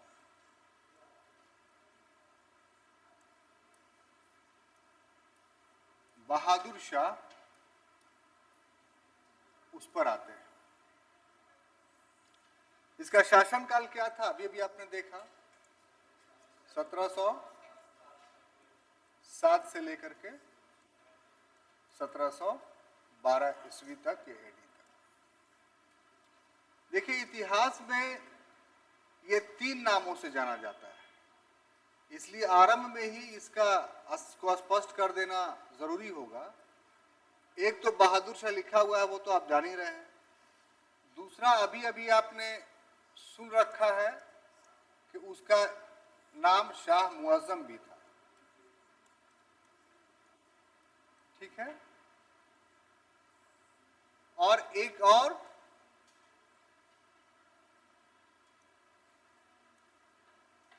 शाह आलम प्रथम भी इसका नाम था। अब तीनों का बेस क्या था? तो ये जो उसका नाम था, ये उसके बचपन का नाम था। बहादुर शाह के नाम से उसने अपना राज्याभिषेक कराया था और शाह आलम प्रथम उसकी उपाधि थी। ये तीनों नाम के तीन अलग अलग अर्थ हैं। बहादुर शाह के नाम से उसने अपना राज्याभिषेक कराया, यानी एज ए किंग वो क्या कहलाएगा? बहादुर शाह। और बचपन में उसका नाम उसके पिता ने क्या रखा था? शाह मुअज्जम। और उपाधि क्या धारण की थी? शाह आलम प्रथम। ठीक है, तो ये है। देखिए, ये इसके बारे में ये कहा जाता है कि ये अंतिम मुगल बादशाह था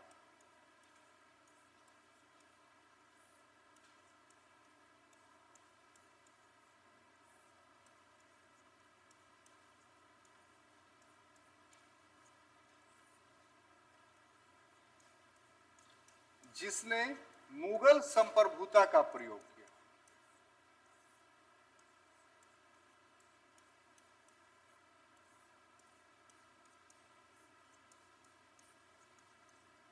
संप्रभुता का इंग्लिश होता है सोवरेनिटी।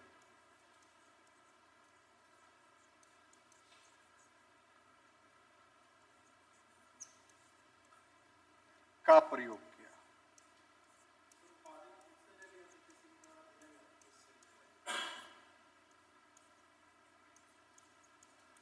उपाधि दी भी जाती है और खुद से ले भी लिया जाता है। अब ये खुद से लिया था कि दिया गया था, ये हमको जानकारी नहीं, इसलिए हम स्पष्ट रूप से नहीं आपको बता सकते हैं। कभी होगी तो आपको बता देंगे। ये जो है सोवरेनिटी या संप्रभुता का, इसका अर्थ ये हुआ कि मुगल शासक का जो नेचर था, स्वरूप था, या मुगल किंग का जो नेचर था, जो स्वरूप था किंगशिप का, उसके लिए एक शब्द है एब्सोल्यूट मोनार्क, यानी पूर्ण निरंकुश शासक।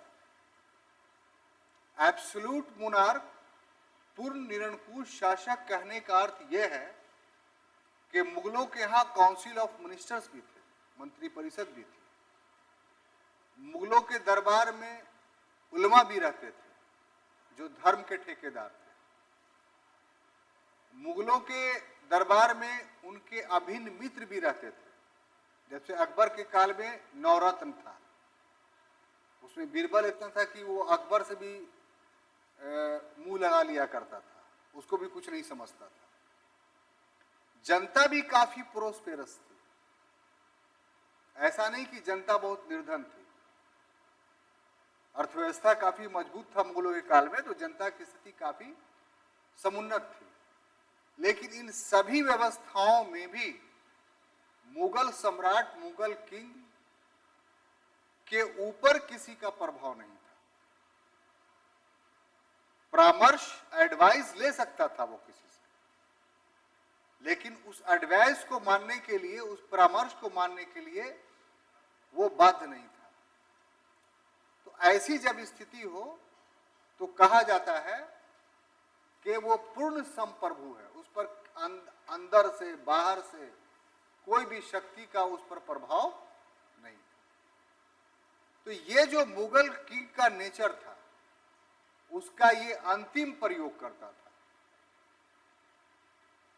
इसके बाद जो जितने मुगल बादशाह हुए, उनके पास कोई सोवरेंटी नहीं थी। वजीर आया, एक लपड़ इधर से दे दिया, मीर बख्शी आया, दूसरा लपड़ इधर से दे दिया, और जब चाहा गर्दन पकड़ के उसको, फरुखसियर के साथ क्या हुआ, लात घूसों से मारा वजीर ने उसको, कपड़े फाड़ दिए, अंधा कर दिया, और तब जाके गर्दन काटी।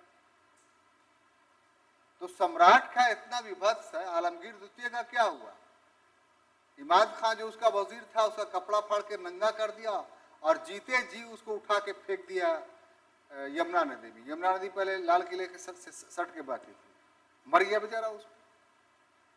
तो ये मुगल सोवरेंटी था नहीं ना। तो इस तरह का मुगल सोवरेंटी इस्तेमाल करने वाला अंतिम व्यक्ति कौन था? बहादुर शाह प्रथम। ये इस तरीके से हम इसलिए समझा रहे हैं कि अगर ऐसे नहीं आप समझ के रखिएगा और क्वेश्चन आ जाएगा तो आप सीधा औरंगजेब मार दीजिएगा। बोले लेटर ऑफ मुगल पीरियड में तो सब निकम्मा आदमी था, उसमें तो कोई होगा नहीं। तो इसलिए हमने रुक कर कहा कि ये अंतिम था। अब देखिए इसके संबंध जो थे उस समय एस्टैब्लिश्ड, वो कुछ लोगों के साथ हुए, तो वो अध्ययन का विषय है। उसमें एक था राजपूताना, ठीक है। राजपूताना में दो राजपूत रियासतों के साथ इसके संबंध हुए। एक राजपूत रियासत का नाम था आमेर और दूसरा राजपूत रियासत का नाम था मारवाड़। आमेर का मतलब समझ रहे हैं? देखिए, आमेर का मतलब अजमेर। और कुछ बोलिए।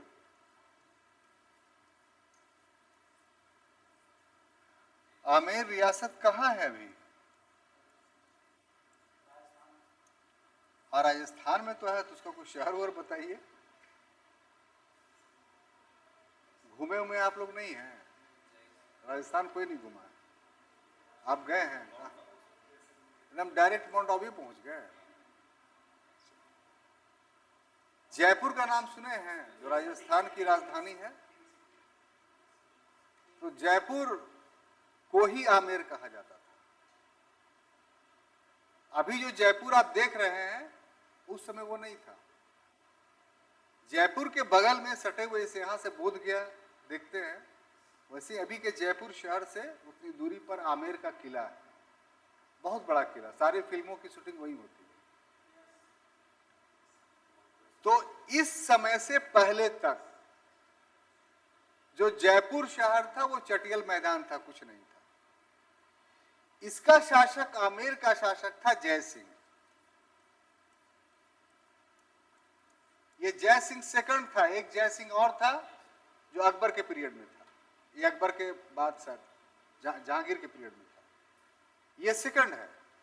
और मारवाड़ का शासक था अजीत सिंह।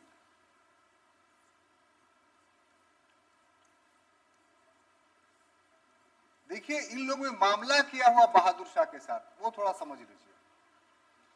दोनों के रियासत में, दोनों के राज में उनके सत्ता के दावेदार खड़े हो गए, दोनों के भाई।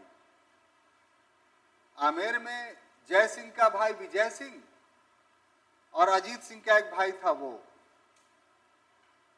और ये लोग जाकर के मिल गए किससे? बहादुर शाह से, कि हमारी मदद कीजिए। जो केंद्रीय सत्ता होती है वो इस तरह की आकांक्षा रखती है कि कोई गृह युद्ध हो, उसमें हम अपना रोटी सेके।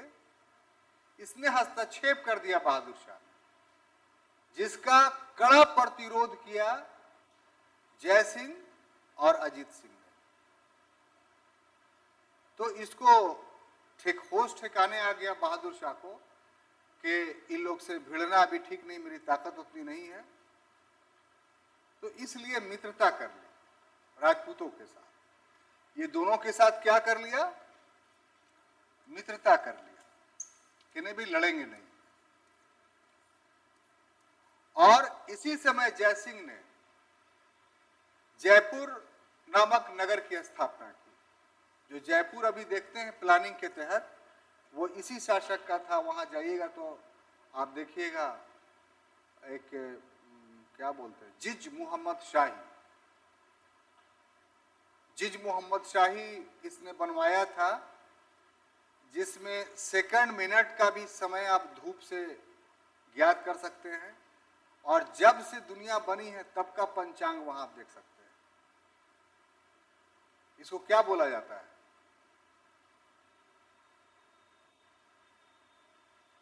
ये जो बनाया गया समय देखने के लिए घड़ी, धूप घड़ी, लोग बहुत दूर दूर से देखने के लिए जाते हैं। जो एक पुस्तक है जिज मोहम्मद शाही, उसी पर आधारित बनाया था। तो इसका एक नाम है जो दिल्ली में भी है। इतना पॉपुलर चीज है, आप लोग नहीं नाम रहे। जंतर मंतर का नाम नहीं सुने हैं? तो ये जंतर मंतर बनाने वाला भी यही था, जिसको धूप घड़ी कहते हैं। तो सबसे अच्छा जो है वो वहां वाला था। इसके अलावा दिल्ली में भी बनाया, बनारस में भी बनाया, उज्जैन में भी बनाया, और जगहों की उतनी अच्छी नहीं है, बहुत जगह टूट फूट गई, कि दिल्ली वाला और जयपुर वाला अच्छे पोजीशन में है जंतर मंतर। तो लेकिन एक शर्त के साथ दिया कि जो जयसिंह और अजीत सिंह थे, इनके पूर्वज ये खुद औरंगजेब के मनसबदार थे,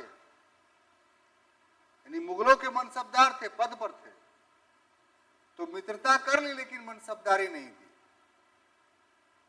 और दूसरी बात कि जयसिंह को मालवा चाहिए था, वो नहीं दिया, और अजीत सिंह को गुजरात चाहिए था, वो नहीं दिया। इसका अर्थ हुआ कि मित्रता बहुत प्रगाढ़ नहीं थी, बहुत विश्वास नहीं था। सिर्फ हम लड़ नहीं सकते इसलिए हस्तक्षेप नहीं करेंगे, आपसे दोस्ती कर ली, लेकिन बाकी आपके डिमांड को हम फुलफिल नहीं करेंगे। तो इस तरीके से मित्रता हुई। उसके बाद दूसरा जो रिलेशंस हुआ वो मराठों के साथ।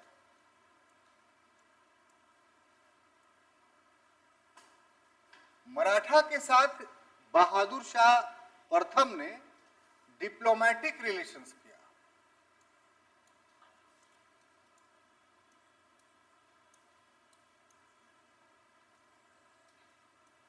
कूटनीतिक संबंध स्थापित किया। ठीक है,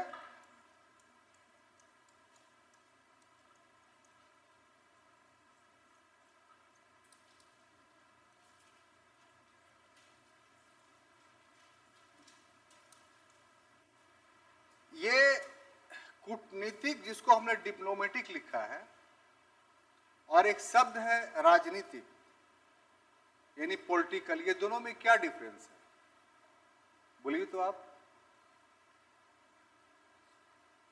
बोलिए। राजनीतिक और कूटनीतिक में, कूटनीति में क्या फर्क है?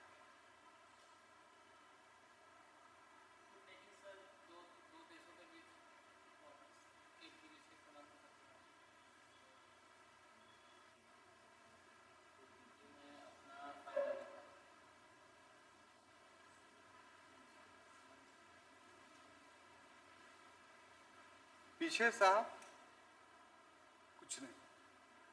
अब सोचिए कि शब्द आप लोग बराबर इस्तेमाल करते हैं, करोगे कूटनीति, बोलते हैं कि नहीं समय समय पर? जो भी हो, एग्जैक्ट तो कुछ नहीं आपके पास परिभाषा इसकी है, सिर्फ बुरे सेंस में इसका इस्तेमाल आप करते हैं, यही ना है। तो एक सिंपल सा व्यवहारिक परिभाषा हम आपको आज दे रहे हैं, हमेशा इसको याद रखिएगा कि राजनीति के नियम निर्धारित होते हैं, राजनीति स्पष्ट होती है, और उसके कुछ सिद्धांत होते हैं। जैसे देश संविधान से चल रहा है, तो ये देश की राजनीति है, बस सब कुछ जान रहा है। कैसी राजनीति है भाई? तो डेमोक्रेटिक राजनीति है। कैसी राजनीति है भाई? तो फेडरल राजनीति है। कैसी राजनीति है भाई? तो सेपरेशन ऑफ पावर की राजनीति है। लेकिन एक एग्जाम्पल देते हैं तो आप इसी से निकला हुआ है जो कूटनीतिक शब्द है उसको आप समझ जाइए। बांग्लादेश का युद्ध 1971 ईस्वी में हुआ था, जिसमें भारत ने शेख मुजीबुर रहमान को सहायता दी थी, और इंदिरा गांधी ने इस समय दुर्गा वाहिनी बनाया था, और उस समय कॉन्टीजेंसी फंड से, आकस्मिक निधि से धनराशि निकाली गई, जिसके बारे में नहीं बताया गया कि यह धनराशि कहां खर्च किया गया। तो बांग्लादेश के निर्माण में कूटनीतिकता हेतु खर्च किया गया था, क्योंकि विदेशी संबंध में कुछ नाजायज धन भी खर्च होते हैं। जो देश को नहीं बताया जाता है। तो दूसरे शब्दों में जो अनियमबद्ध अनैतिक नीतियां होती हैं उसी को कूटनीति बोलते हैं, डिप्लोमेसी बोलते हैं। तो राजनीति की सफलता के लिए कूटनीति काफी जरूरी है। इसको दूसरे एंगल से भी, अपना पारस्परिक व्यवहार से भी समझ सकते हैं। दो मित्र हैं, एक मित्र जो है पॉलिटिकली बात करता है, मतलब सीधा सीधी बात बोलता है, और दूसरा मित्र गोल गोल गोल गोल घुमा के बात बोलता है, सीधा सीधी बात ही नहीं करता है। उसके बात में कोई विरोध दिखाई नहीं पड़ता है, उसकी बात को समझा नहीं जा सकता है। जैसे एग्जाम्पल के तौर पर एक बात हुई कि सिनेमा देखने चलोगे, एक कहता है हाँ चलेंगे, ये सही नीति हुई, यानी इसको आप राजनीति का नाम दे सकते हैं। दूसरा बोलेगा कि देखते हैं, अभी टाइम थोड़ी हुआ है, ये कूटनीतिक जवाब हुआ। ये जब बोल दिया तो इसका मतलब हुआ वो जा भी सकता है और नहीं भी जा सकता है। नहीं जाएगा तो भी उसकी जीत, और चल जाएगा तो भी आप कुछ नहीं बोल सकते, क्योंकि उसने जवाब ही ऐसा बोल दिया था। तो सीधा सीधा जवाब देना राजनीति कहलाता है, और गोल गोल जवाब देना कूटनीति कहलाता है। अब बात समझ में आई? हम इतना बता रहे हैं इसलिए कि अब आइए ये कि कूटनीतिक संबंध बहादुर शाह ने कैसा स्थापित किया मराठों के साथ। तो उस समय जो इसका समय था वो शिवाजी का उत्तराधिकारी राजा राम था।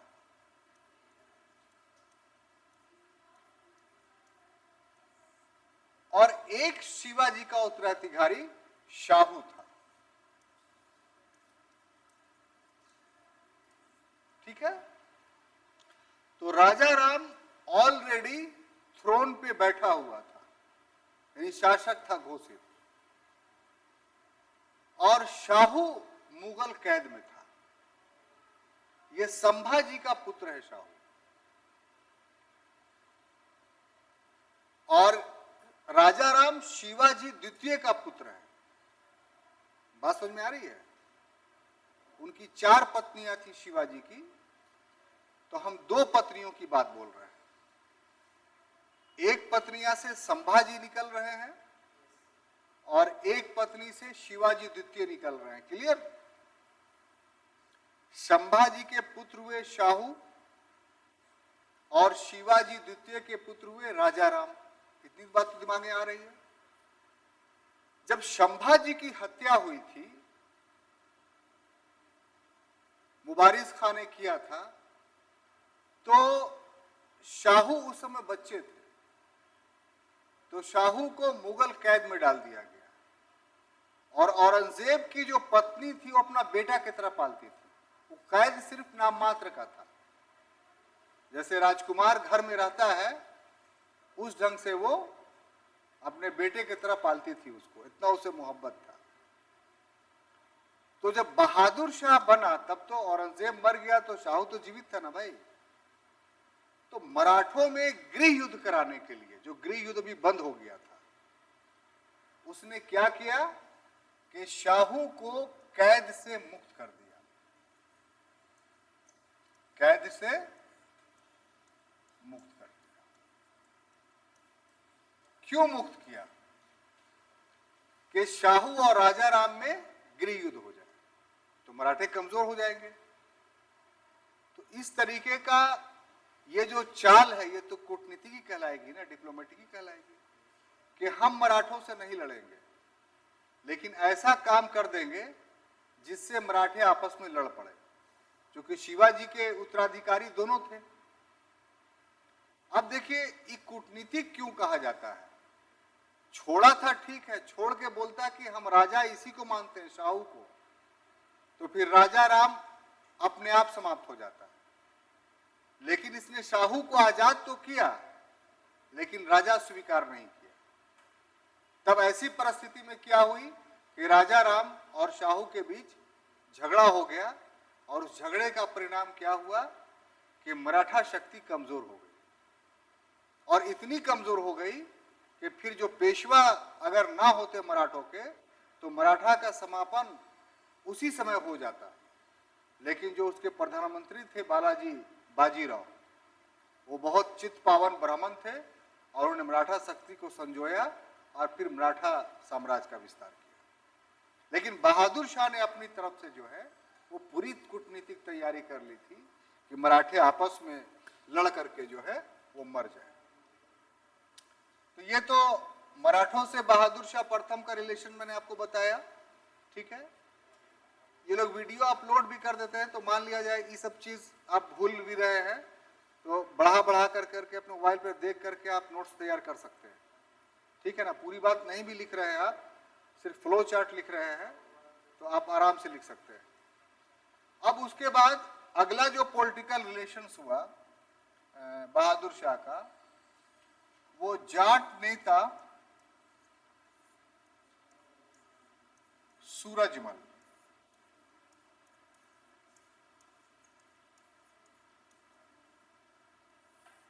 और दूसरा बुंदेल नेता या बुंदेला नेता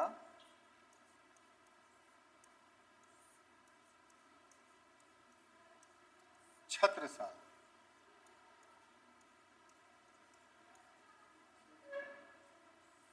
ये दोनों औरंगजेब के समय में एक क्षेत्रीय शक्ति के रूप में इनका उदय हुआ था। जाटों ने औरंगजेब के काल में एक स्पष्ट क्षेत्रीय शक्ति बनने में सफलता प्राप्त की थी। उसी के काल में एक नेता उभरा जाट का, इसका नाम था गोकुला, और गोकुला का विद्रोह होता है जिसको औरंगजेब दबाने में तो सफल हो जाता है, लेकिन उसके बाद गोकुला का जो उत्तराधिकारी था राजा राम, वो काफी संघर्षशील जाट नेता था। इतना संघर्षशील था कि उसने आगरा के आगे सिकंदरा एक जगह है, अब तो वो आगरा म्यूनिसिपैलिटी में भी आ गया, लेकिन पहले वो आगरा से बाहर था, ऐसे यहां से बोध गया है। तो शहर एक्सपैंड होने की वजह से, विस्तार होने की वजह से वो म्यूनिसिपैलिटी में उसका आ गया। तो अकबर ने अपने जीवन काल में वहां अपना मकबरा बनाया था कि हम मरेंगे तो यहीं दफन कर देना। तो बहुत आलीशान मकबरा है। तो अकबर अपने जीवन काल में पूरे मकबरे का निर्माण नहीं करा पाया था, बाद में उसके कंप्लीट उसके पुत्र जहांगीर ने कराया। तो राजा राम ने जो है उसकी कब्र को खोद कर उसकी हड्डियां जलाई थी औरंगजेब के शासनकाल में। हम ये एग्जाम्पल्स इसलिए दे रहे हैं कि आप जाट के शक्ति को कम करके नहीं आती। और संपूर्ण जीवन काल में जाटों ने प्रभुत्व स्वीकार नहीं किया औरंगजेब का। उसी तरीके से जो बुंदेला सरदार थे वो काफी महत्वपूर्ण थे। वीर सिंह बुंदेला का नाम आपने सुना होगा, जो जहांगीर के काल में था, और ये सब मुगलों के अधीन थे। लेकिन औरंगजेब के काल में बुंदेला सरदारों ने विद्रोह कर दिया। विद्रोह करने वाला था जुझार सिंह बुंदेला। औरंगजेब ने बहुत मुश्किल से इसके विद्रोह को दबाया, और उसी का पुत्र था छत्रसाल। तो ये दोनों जो क्षेत्रीय शक्तियां थी ये काफी शक्तिशाली थी। इसलिए बहादुर शाह प्रथम ने इनके साथ मित्रता कर ली। क्या कर ली? दोस्ती कर ली, लड़ाई नहीं किया। और ये दोस्ती इसको काम आया, क्योंकि जब सिखों के साथ बहादुर शाह का संघर्ष होता है तो उसमें छत्रसाल बहादुर शाह प्रथम का साथ देता है, और उसी के वजह से जो है वो सिखों को नियंत्रित करने में, हराने में नहीं, नियंत्रित करने में बहादुर शाह सफल रहता है। तो अगला संबंध कौन था? सिख।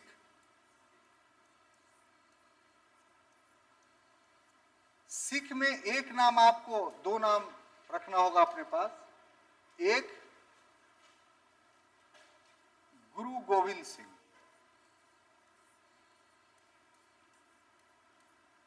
गुरु गोविंद सिंह। देखिए, सिख जो धर्म मानिए, ये विचारधारा मानिए, जो आपको मानना है, प्रचलित रूप से एक स्थापित धर्म है।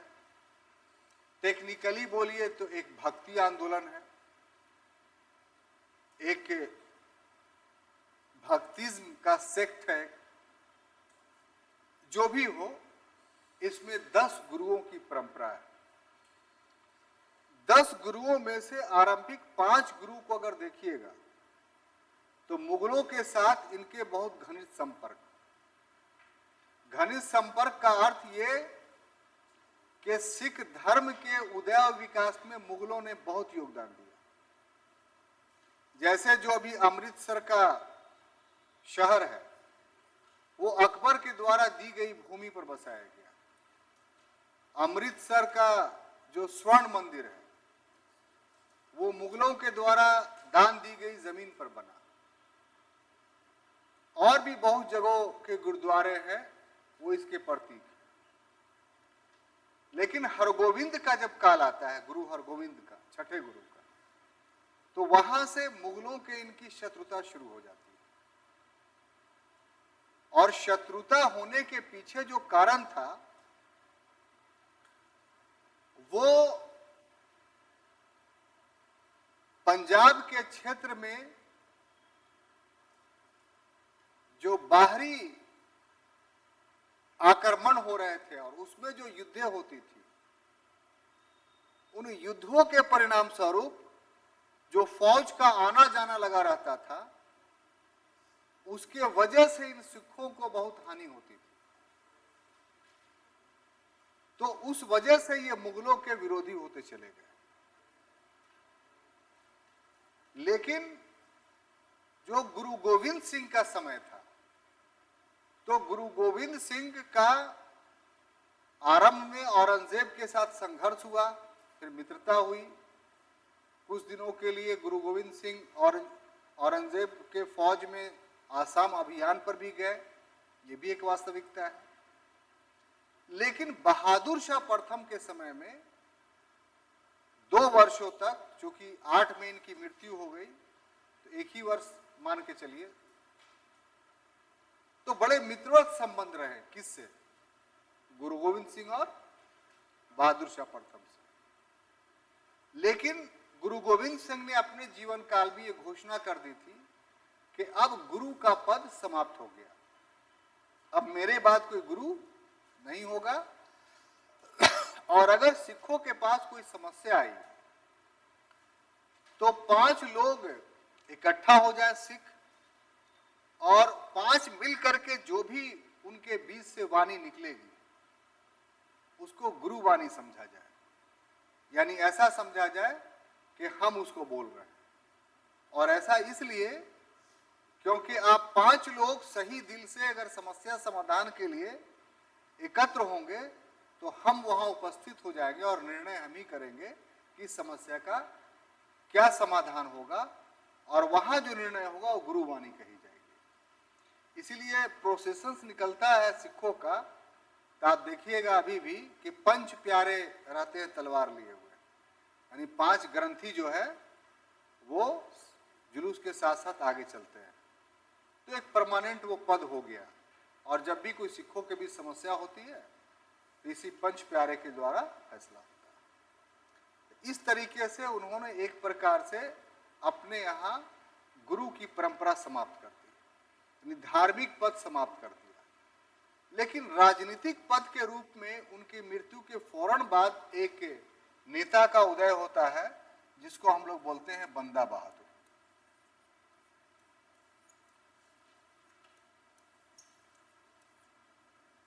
बंदा बहादुर ने कसम खा रखी थी कि हम मुगलों को छोड़ेंगे नहीं, इसलिए जितना भी गुरु गोविंद सिंह ने किले बनाए थे सब पर उसने कब्जा कर लिया। लेकिन लौहगढ़ का किला वो खो गया।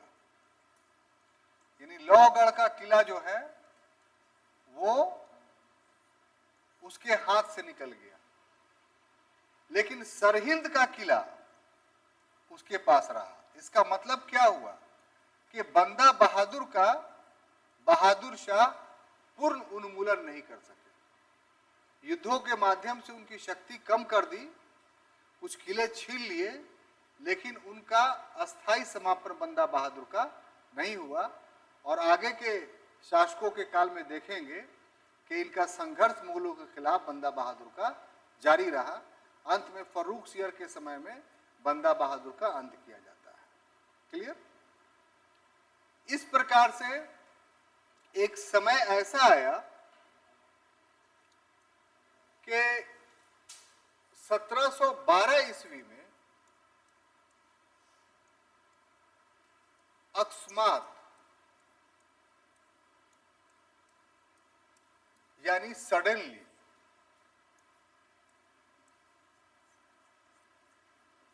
हाँ, एक चीज और है जो भूल गए, उसको पहले पढ़ा देते हैं। इसकी सबसे बड़ी गलती ये थी बहादुर शाह प्रथम की कि औरंगजेब के काल का, औरंगजेब के समय में उसके एक्सचेकर का, राजकोष की स्थिति काफी दयनीय थी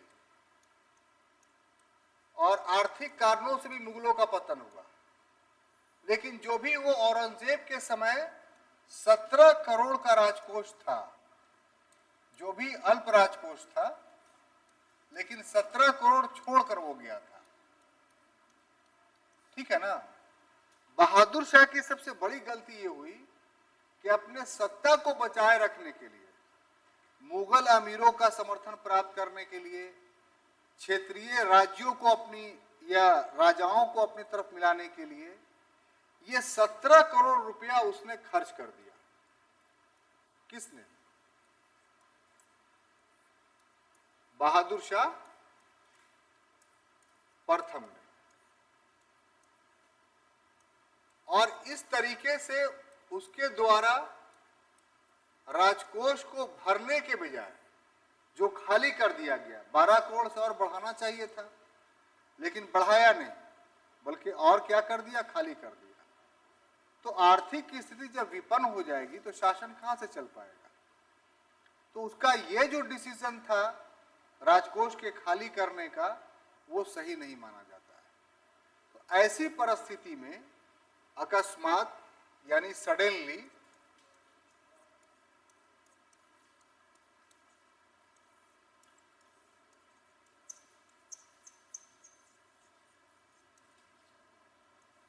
(1712) में उसकी मृत्यु हो जाती है। और जो एक उम्मीद था कि मुगल वंश को ये बचा लेगा, वो उम्मीद भी खत्म हो जाता है। और उसके बाद फिर एक गृह युद्ध शुरू होता है और उसके परिणाम स्वरूप 10 सप्ताह तक, कितना, 10th वीक, लगभग 2.5 महीना उसका शव पड़ा रहा। यानी उसके जो बेटा थे 4, उनको आपस में लड़ने में इतना फुर्सत ही नहीं मिला कि बाप के लाश का अंतिम संस्कार कर सके। रॉबर्ट ओवन ने कहा इसके बारे में कि एक ये अंतिम मुगल बादशाह है जिसके बारे में कुछ अच्छे शब्द कहे जा सकते हैं।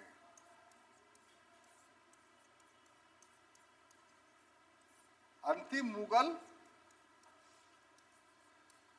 बादशाह है जिसके बारे में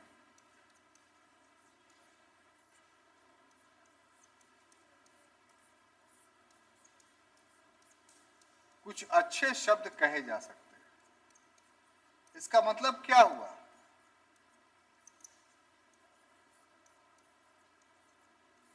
कि मुगलों का जो जीने का या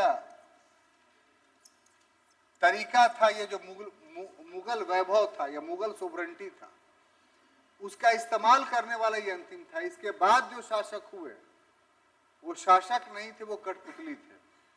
शासन सत्ता वास्तव में अमीरों के हाथ में चला गया। चूंकि ये शासन के प्रति बिल्कुल बेखबर था, इसलिए उस समय एक जीवित इतिहासकार था जो पूरे मुगलों का सबसे सच्चा इतिहासकार माना जाता है, क्योंकि सभी इतिहासकारों ने चापलूसी की है मुगल शासकों की। लेकिन ये ऐसा इतिहासकार था कि औरंगजेब के काल का था, लेकिन औरंगजेब के खिलाफ इसने लिखने की हिम्मत की और उसके जीते जी। उस इतिहासकार का नाम था खफी खां। क्या नाम था? उसने एक पुस्तक लिखी थी जिसमें इस बात का वर्णन है, मुंतखब उल लुबाब। ठीक है, इस पुस्तक में बहादुर शाह प्रथम को खफी खां ने शाहे बेखबर की उपाधि दी। शाह का मतलब बादशाह होता है और बेखबर का मतलब जिसको कुछ पता ना हो। तो ऐसा बादशाह जिसको कुछ पता नहीं हो, वो बादशाह कौन था? बहादुर शाह प्रथम। और ये उपाधि कोई मामूली व्यक्ति ने नहीं दी थी, बल्कि उस समय का प्रसिद्ध इतिहासकार। इसकी पुस्तक का नाम था मुंतखबुल लुबाब। इसमें एक और बात हम बताना चाहते हैं कि इससे मिलता जुलता एक किताब और है जो पहले ही लिखी जा चुकी थी। उसका नाम था, दोनों साथ साथ पढ़ा कीजिए जब भी, कि कंफ्यूज नहीं कीजिए। उसका नाम था मुंतखब उल तवारीख। क्या नाम था? मुंतखब